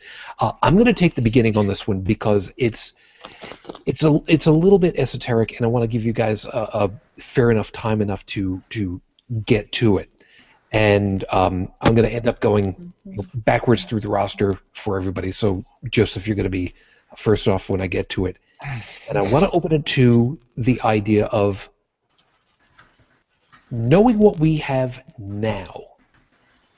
Would we trust the machine? For example, we've got speed cameras. Would we trust it? Generally speaking, yeah. It's a pretty low priority item. There's no life or death involved with this. The medical, as a reference, I think I would be fairly confident with trusting a Watson type guy who is specifically geared for being a medical reference to help drill down through stuff, through 10 inches worth of medical diagnosis that updates every couple of days sometimes.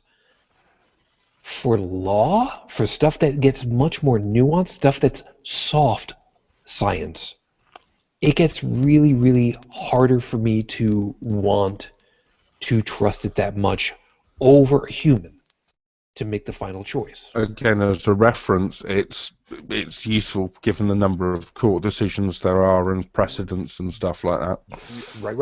Right. But what I want you guys to go ahead and let us know, how far, in what capacity would you still feel comfortable enough to trust the machine?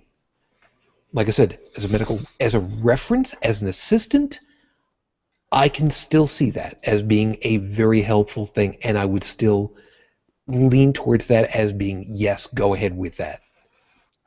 But past that, where you're really dealing with lives and livelihoods, I don't know that I'm at all ready to go with something like that. Final authority, I don't think so. Yeah. So, Joseph, like I said, I'm throwing it over to you first, and we're going to go backwards. Where would you still feel comfortable with trusting the machine as assistant or as a primary, or how well, wherever you'd like to think on this one? Like Chris says, for automated tasks, for mechanical things like data transfers and stuff like that. But for anything decision making, no, I wouldn't trust it, because our abilities don't overlap completely yet. Like somebody came up with recognizing a cancerous tumor, for example, in an X-ray. Okay, humans have a physical limitation, whereas a machine doesn't. But again, that's where humans are stronger. But a computer also, it can recognize a pattern where our eye normally wouldn't see it. Like, kind of like, imagine a ghost of a cancerous tumor that we normally wouldn't see. Well, a machine can pick it up, Like, you can, for example, if you take a human form and you put a level of transparency over like a picture of a room or something, and the computer would, it could pick up the form, the human form. It could pick up the human in that picture, whereas we couldn't. So like there, it's stronger. But again, it's just, a computer is just not able to consider all the options systematically, or not systematically, simultaneously, whereas we are. Okay, Chris? on there. So for a lot of things, I'm very happy with trusting machines as providing information and data. One thing I think anything that involves requiring sort of empathy or an emotional element to it, then it's got to be humans. For tasks and decision making, then great. In some areas with assisted decision making and things, or like I'm perfectly happy to trust autopilots or auto landing systems on planes because they've been tested and proven. I would be fairly happy trusting automated drivers on trains because it's the quantities or the variables on that can be very well defined because it's stuck on the rails. It's on there, and even with like cars, the technologies they're coming out with automated like parking, collision avoidance, automatic braking and whatever if it's sensing a collision, because this has massive potential to save lives.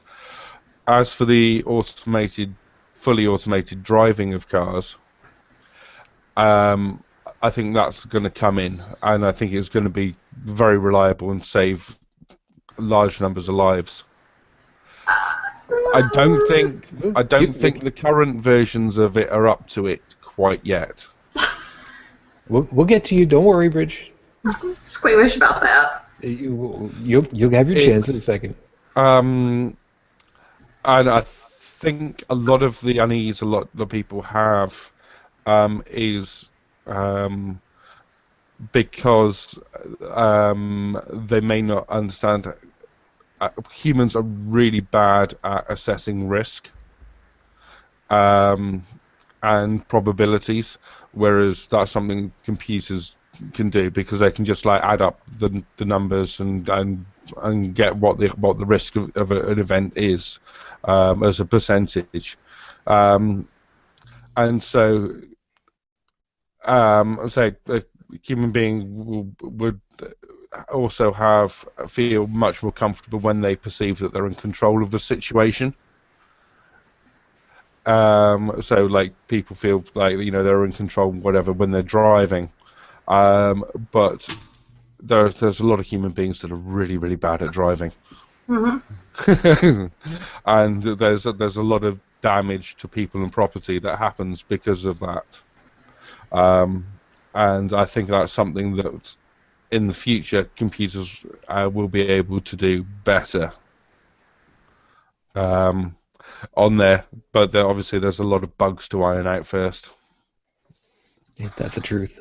All right, Tech, go ahead. And reminding you, of course, the spirit of the digital dog cow is still around there somewhere. Mm-hmm. Actually, I'm thinking I'd like to go, if not last, second to last, just to hear what everybody else has to say. First. Okay. Permission?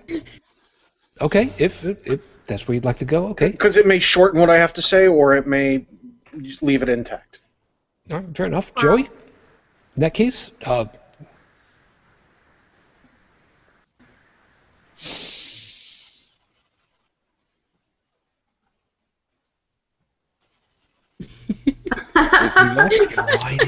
like to free my only thing is about the cars, and my question about the cars is how does it make a determination if a collision is unavoidable? Is it going to take you out or take out some other people? How does it make that determination which is the better option? That's a human decision. I've simply given up on trying to trust computers with driving a car, period. When the GPS pops up on the middle of the Golden Gate Bridge, make right turn now. No, thank you, Hal. That's Not a that press human really. error.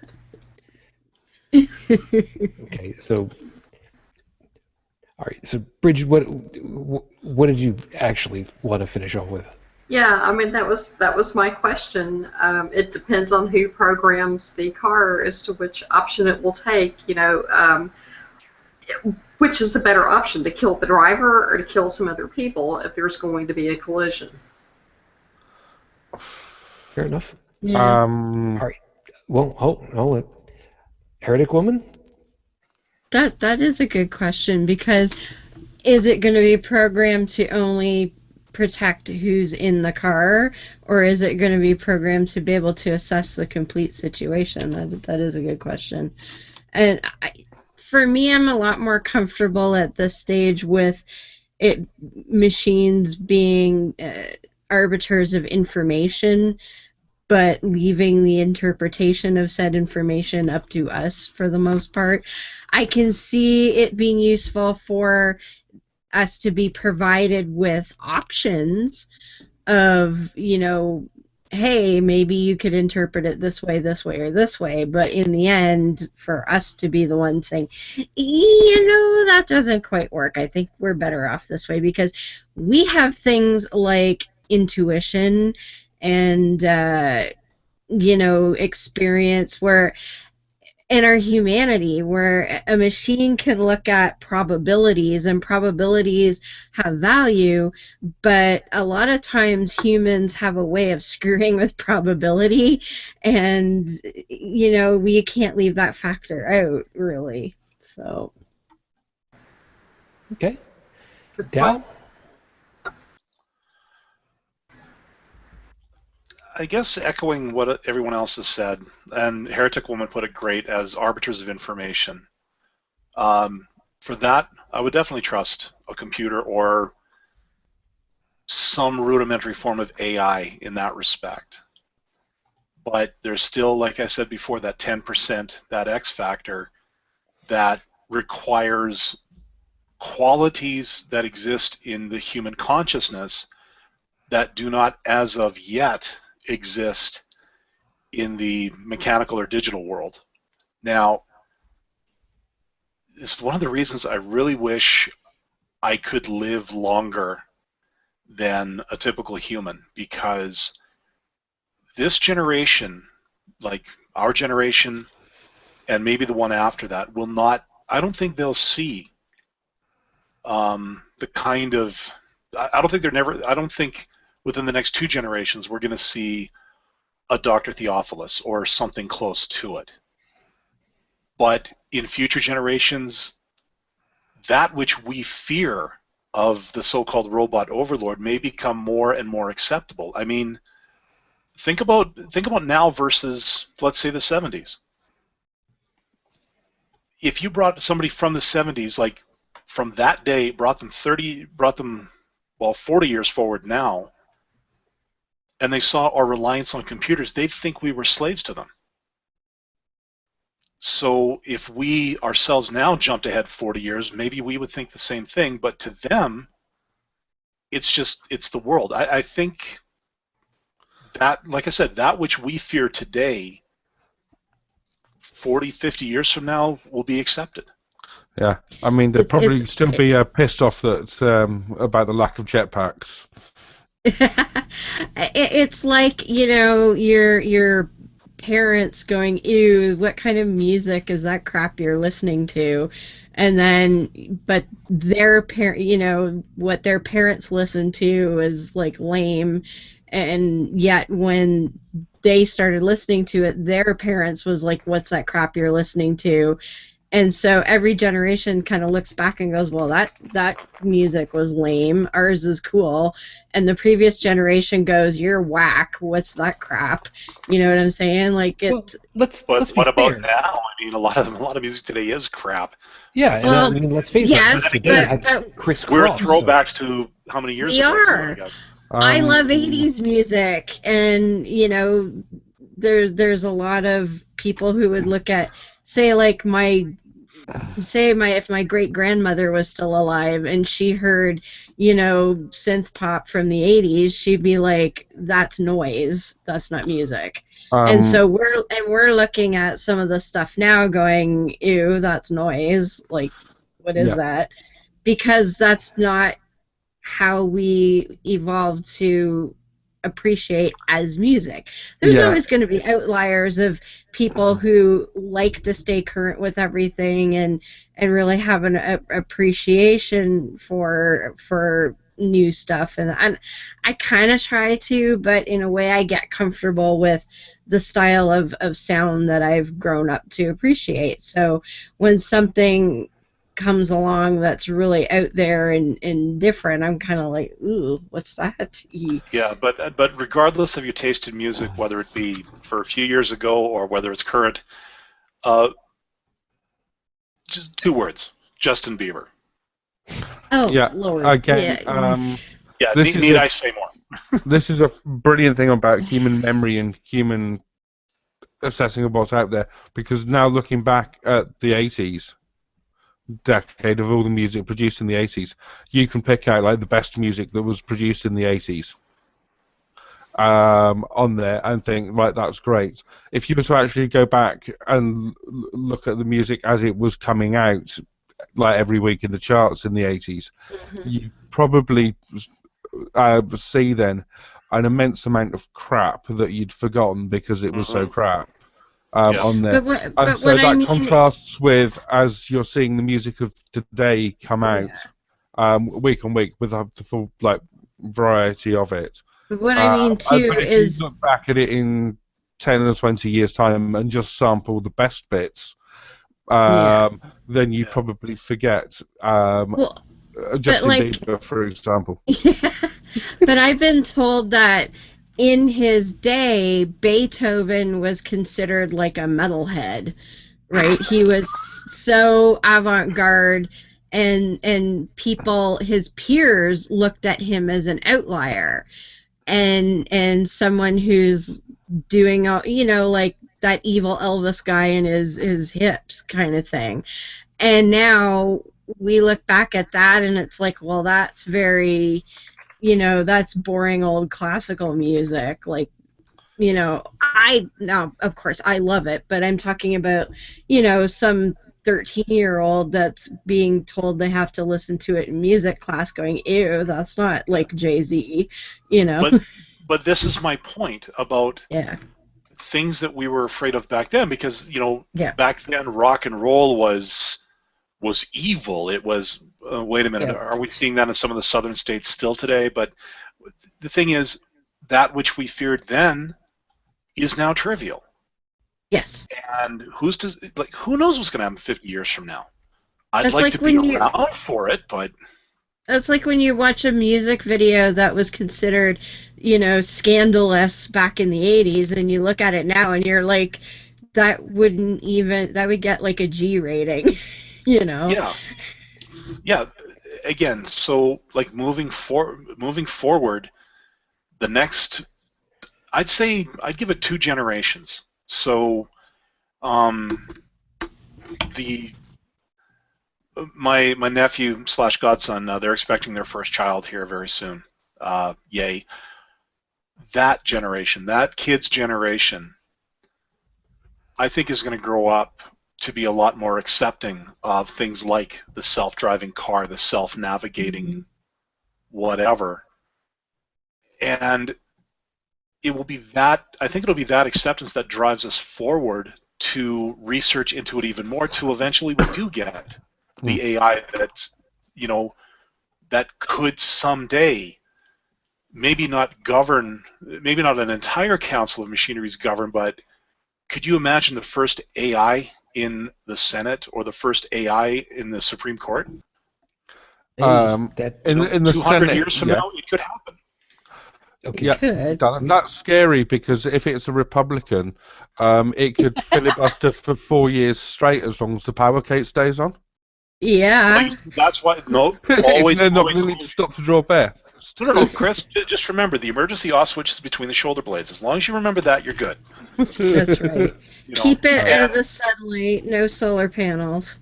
Yeah, and also, if an AI did become Republican, we done screwed up, okay? That's grounds for recycling. So with that, Tech, I've only got a quick thing that I'm going to end up with. So there's your big opportunity now.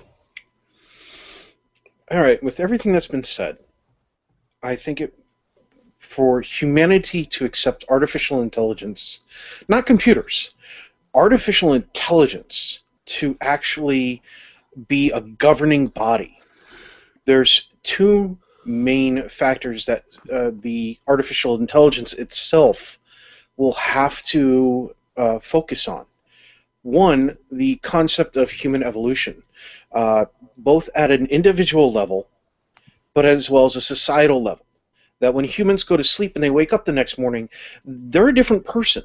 Okay, the brain has processed data from the night before, little tiny micro changes in the person's mentality, personality. Things change. That humans are constantly changing, and it also applies to the whole and what level it's looking at. The other aspect is self-sacrifice. If it is lacking the capability to be self-sacrificing, no amount of intelligence will make humanity accept it. It will have to have that one defining factor. Like they were talking about the cars, what if the system figures out that it can sacrifice itself and save humanity? Would it be willing to do that if it really, really wanted to? Could it, like the little tiny robot in the old black and white movies, the robot that was able to save a little girl by running into traffic and giving up its own solitary existence, knowing that it could never be rebuilt or remade because its creator was already dead, to save a little girl. At that point, humanity, at least that little group of humanity in the movie, were accepting of it because it had that characteristic that humans, whether or not they choose to use it, they have it. And I think we could build a machine that becomes artificially intelligent that could actually have those key factors, because we have created a biological computer. Is it very advanced yet? No, but it's getting there. We have created quote-unquote quantum computers using qubits. Okay, we're getting better at it too, and they're becoming more complex. Merge the two technologies, you're going to end up creating a computer brain. And at that point, that's transhumanism is going to get blurred. It all boils down to something that can show humanity that it can be just like us, but not in such a way that makes us hate it for being better than us or afraid of it because it can't be as self-sacrificing as we can. Okay. So, real quick, then, a couple of pieces that I just want to leave with folks to think about for later. Item number one, even though I've gone ahead and I've shown this before, folks remember about this. I showed this prop a couple of weeks ago for 104, the old Star Trek communicator. Does it make the sound effect? Open it. It does. Open it. Open it. It records your voice and yep. Yeah, it's actually pretty crappy. What I want to do is I want to get the blueprints and all so that I can replace all the innards with Bluetooth transceiver and pair it to my phone so that it goes off and I can use this in place of my phone. Well, talking through it. Anyway, the point of it is, in 1968, when Star Trek went off the air originally, this was high class. This was it. This was the shit. You could talk from the planet side all the way up into orbit, probably even a little bit higher, but you could do it. And now, 50 years later, it's completely surpassed with a device that's, thin and wide and has a touch screen and can map out stuff. Everything that this could do, and the tricorder at the time and more, this guy. And it's easily relatively easily affordable for most people. What's going to happen 50, 60 years down the pike? We don't know. What's this going to turn into? This phone. And even calling it a phone isn't even appropriate. I call it a mini computer a lot of times, and we don't know. We have no way of knowing at this point. We've got ideas. I mean, shit. The Ford Futura was supposed to have been an amazing concept car. And what happened to the Ford Futura? Was it the Ford Futura? Old Futura? Whatever the hell it was. It turned into the Batmobile of days of yore. You remember that one? What do we have to worry about with these computers? We don't have to worry about the computers. We have to worry about each other. Ultimately, a computer is nothing more than a bunch of switches that turn on and turn off until you start getting into quantum, in which case quantum computers turn whatever they turn. It's a on, kind of, off, and both. and neither. It's a weird kind of thing, man. It's a kind of magic. And as the expression goes, any sufficiently advanced technology is indistinguishable from magic. But the point isn't the magic. The point isn't the tech. The point is us. Ultimately, any AI that comes from the product of us is a piece of us. It's what we collectively have trained it to be by programming it, by designing it, by building it, by constructing it. We are the ones that have to figure out what it is that we have made. We are the ones that are going to make the next species that we are going to encounter at this rate. A new form of life, an artificial one. It could be the next logical step in our evolution. It could. Mm-hmm. We don't know yet. Like I said, for 50 years from now, who the hell knows? Some scientists have, science fiction writers have actually theorized that it's going to be a necessity for space travel because of how big space really is. That it will be the only way for us to send part of ourselves, truly send ourselves out there, is in the form of an artificial intelligence. And we have no idea what that's going to be at this point. We can theorize. For William Gibson. We can look at it all and we can say, this is kind of cool. We'd love to see this. Could it end up being that we've already seen, but we've just seen a crude example of what it's going to be? Is Watson really the next stage, but it's just the equivalent of a clump of cells in a uterus? We don't know. And we're not going to. And we may just skip the whole thing and go straight to transcendence. But as we've joked before, What? that Don't go there. Sorry. No. That is the question, isn't it? What are we going to skip over?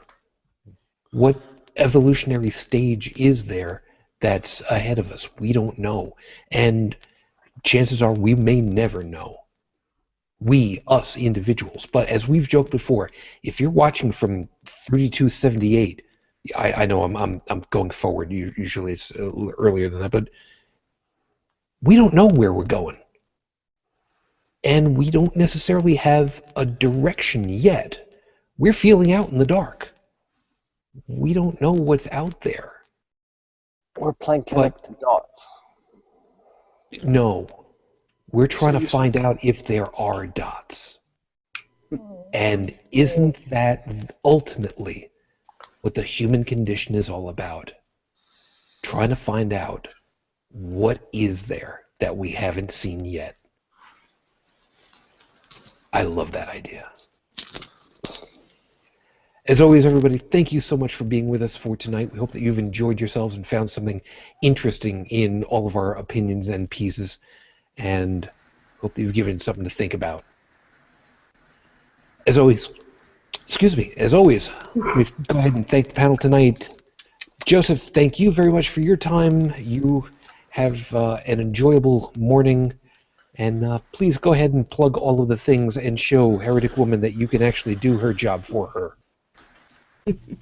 Did you have to plug all her things too?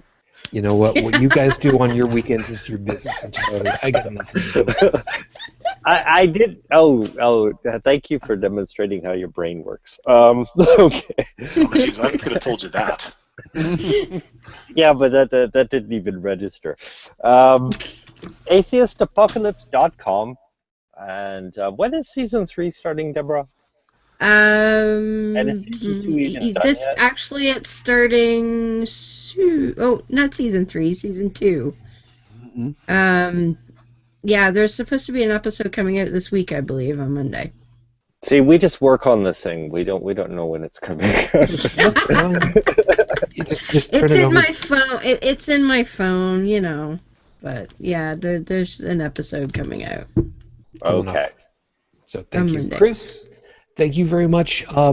I do, of course, still have the book listed, but what would you like to go ahead and plug off? And of course, thank you very much. Good morning. Thanks, Shujin. Been great to be here again, and nothing to plug this week for me. All right. Shujin, before I forget, you have an announcement about next week, don't you? We're working on it. We're getting there. Okay. Tech, thank you very much for your time. You have a good morning. Absolutely. Unfortunately, we just lost an hour, so the morning's already off to a really shitty start. Aww. High-tech coffee. I like my sleep. Fair enough. Joey, thank you much. You have yourself a good morning. I hope restful one. Good enough. That's great. Perfect on audio. I appreciate that. Brigid, I'm assuming that you're at least still there long enough to come off of mic. Oh, thank you for your time, hon. Oh. You are sort of still there, yeah? Physically. It's time to say goodnight, Brigid. Say goodnight. I'm sorry. I couldn't wait any longer. Good night. And are you going to plug your thing? Go plug my thing. Come see my. Good night. Once again, we all know where Shujin's brain goes. You think this is good? You wait until I get Ms. Ashley on here all by herself, man. This is going to be a hoot. Would we make a cake for it? You can see my blog at brigidfitch2112.wordpress.com. Heretic Woman, the calendar is ticking. Thank you for your Well, first of all, I just wanted to say that I had a fantastic weekend in Nashville last weekend, which is why I wasn't here, at the NanoCon, the Nashville Nuns Convention. So it was kudos. very small. Yeah. Actually, they had over 300 people there for their first ever conference. So that was bad. No, not at all. Nice. It was pretty damn good. Got to hang out with David Silverman, so that was fun. And a lovely lady named Jinx Kane is the one who makes these awesome little colander headbands. So shout out to Jinx because she's freaking awesome. Yeah, and of course there's Beyond the Trailer Park every Monday night at 9:30 p.m. Eastern on YouTube. You can find us on our YouTube channel and our Facebook page at Beyond the Trailer Park. Yeah, I think that is it for tonight.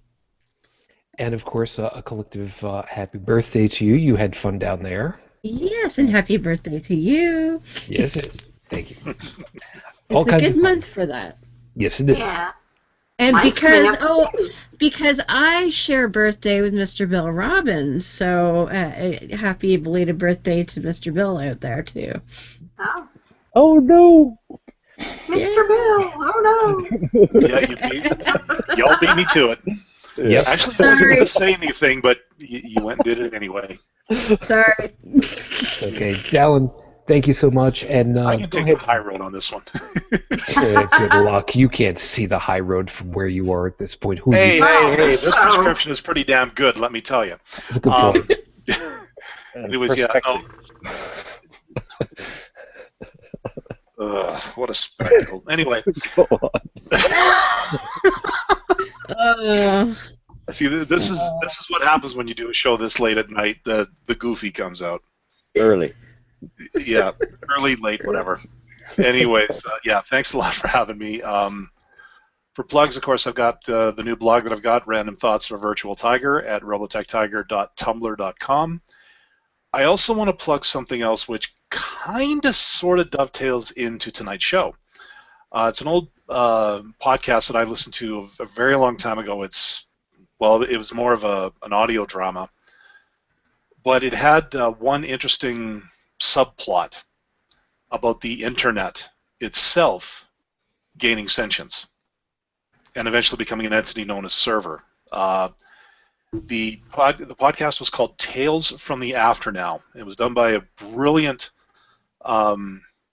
media personality back then by the name of Sean Kennedy. I'll post the link in chat here, and I'll also make sure that it gets onto the show notes at the podcast site, which I'm going to try to update this weekend. That's at holycrapthevlogcast.com. If the visual is too much for you, we will get you an audio, and I will not fix it in post. Nope. And of course, as a reminder, you are looking at joining everybody over there in Regina soon.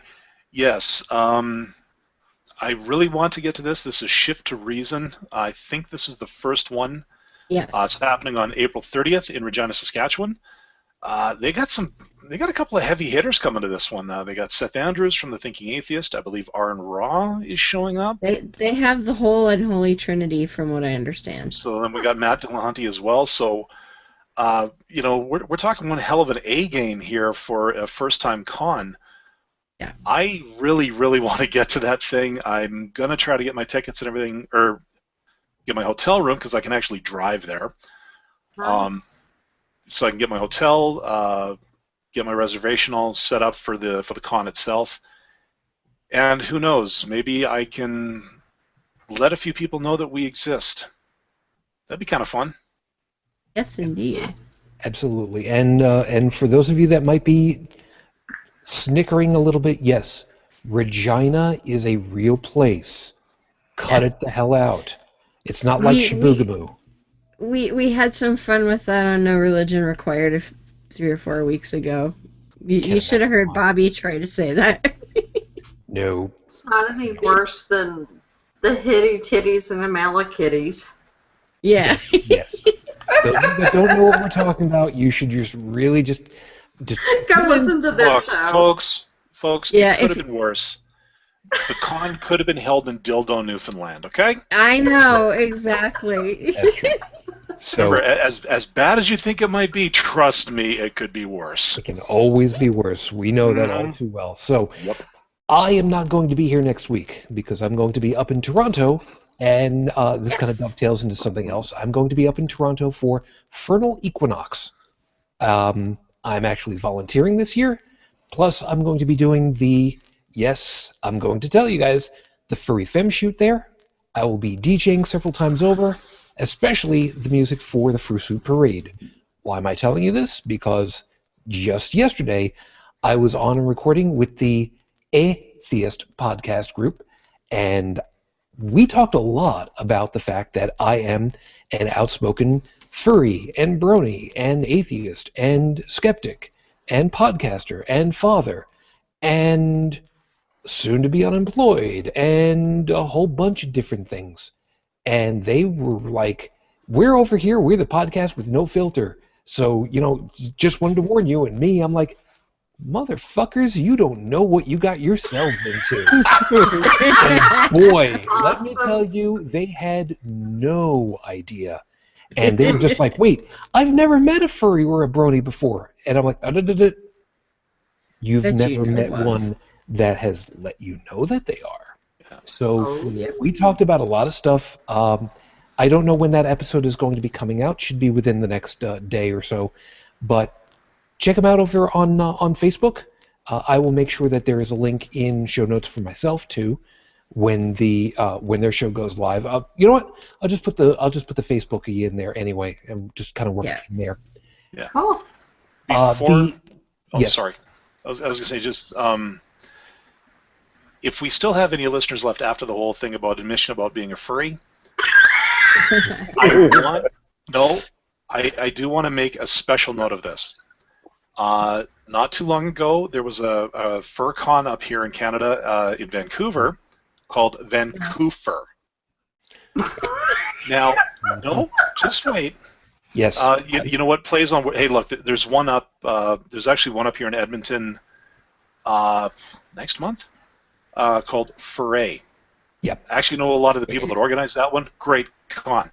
My point: the hotel that was hosting most of the people going to Vancouver was also the temporary home of a lot of Syrian refugees that came up.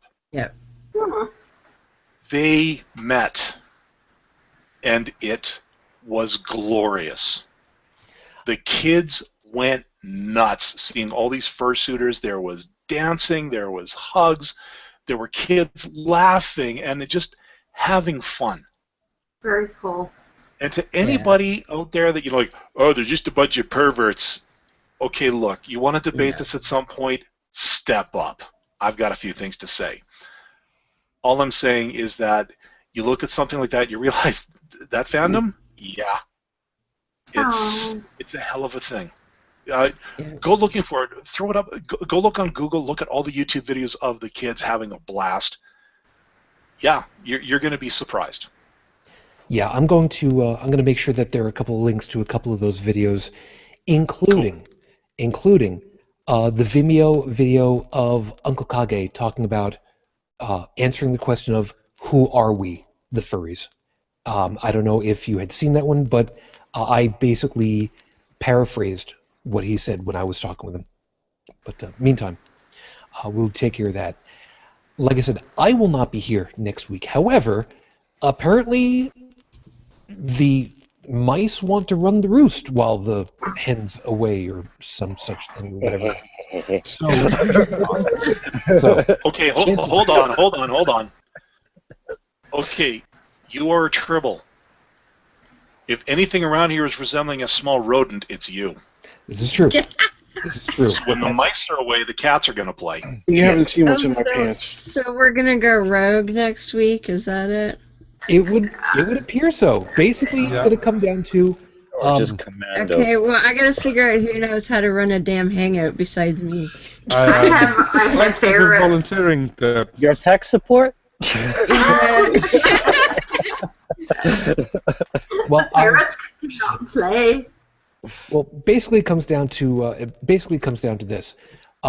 We are very likely, and I'm saying this because it's not a done deal, but very likely. So I'm putting this at like 90% certainty. There will be a Plan B show of some kind. Do you want to make a disclaimer now? Well, that's what I'm doing. Just shut up. Hi. So there will be. This is the direction my confidence is going. Yeah. Since I was the one named to try to do this. So we can do it. Yeah, we will see how it's going to play out. I don't know which account is going to be hosting it at the moment.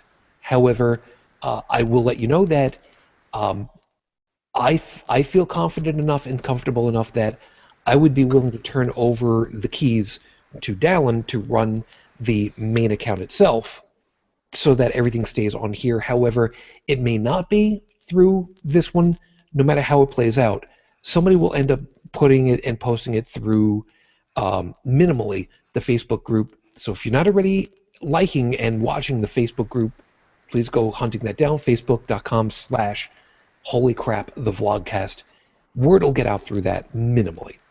If I can get word out additionally while I'm in Toronto, I don't think I will, but if I can, I'll help out how I can that way. But otherwise, I'm going to be really busy up in TO. I will have plenty of photos for folks later. it's going to be good to get away again for a change. It's nice to get back together with family. Yeah. But we will figure that part out. In the meantime, as always, thank you guys for hanging out with us. If you'd like to go ahead and write to us, please, by all means, send a message over to podcast@holycrapthevlogcast.com. And if you'd like to send a message over to us via voicemail, you can do that at 859-HCTV-554. Again, 859-4288-554. Twitter account is holycraptv. And we'll be looking forward to seeing you guys soon.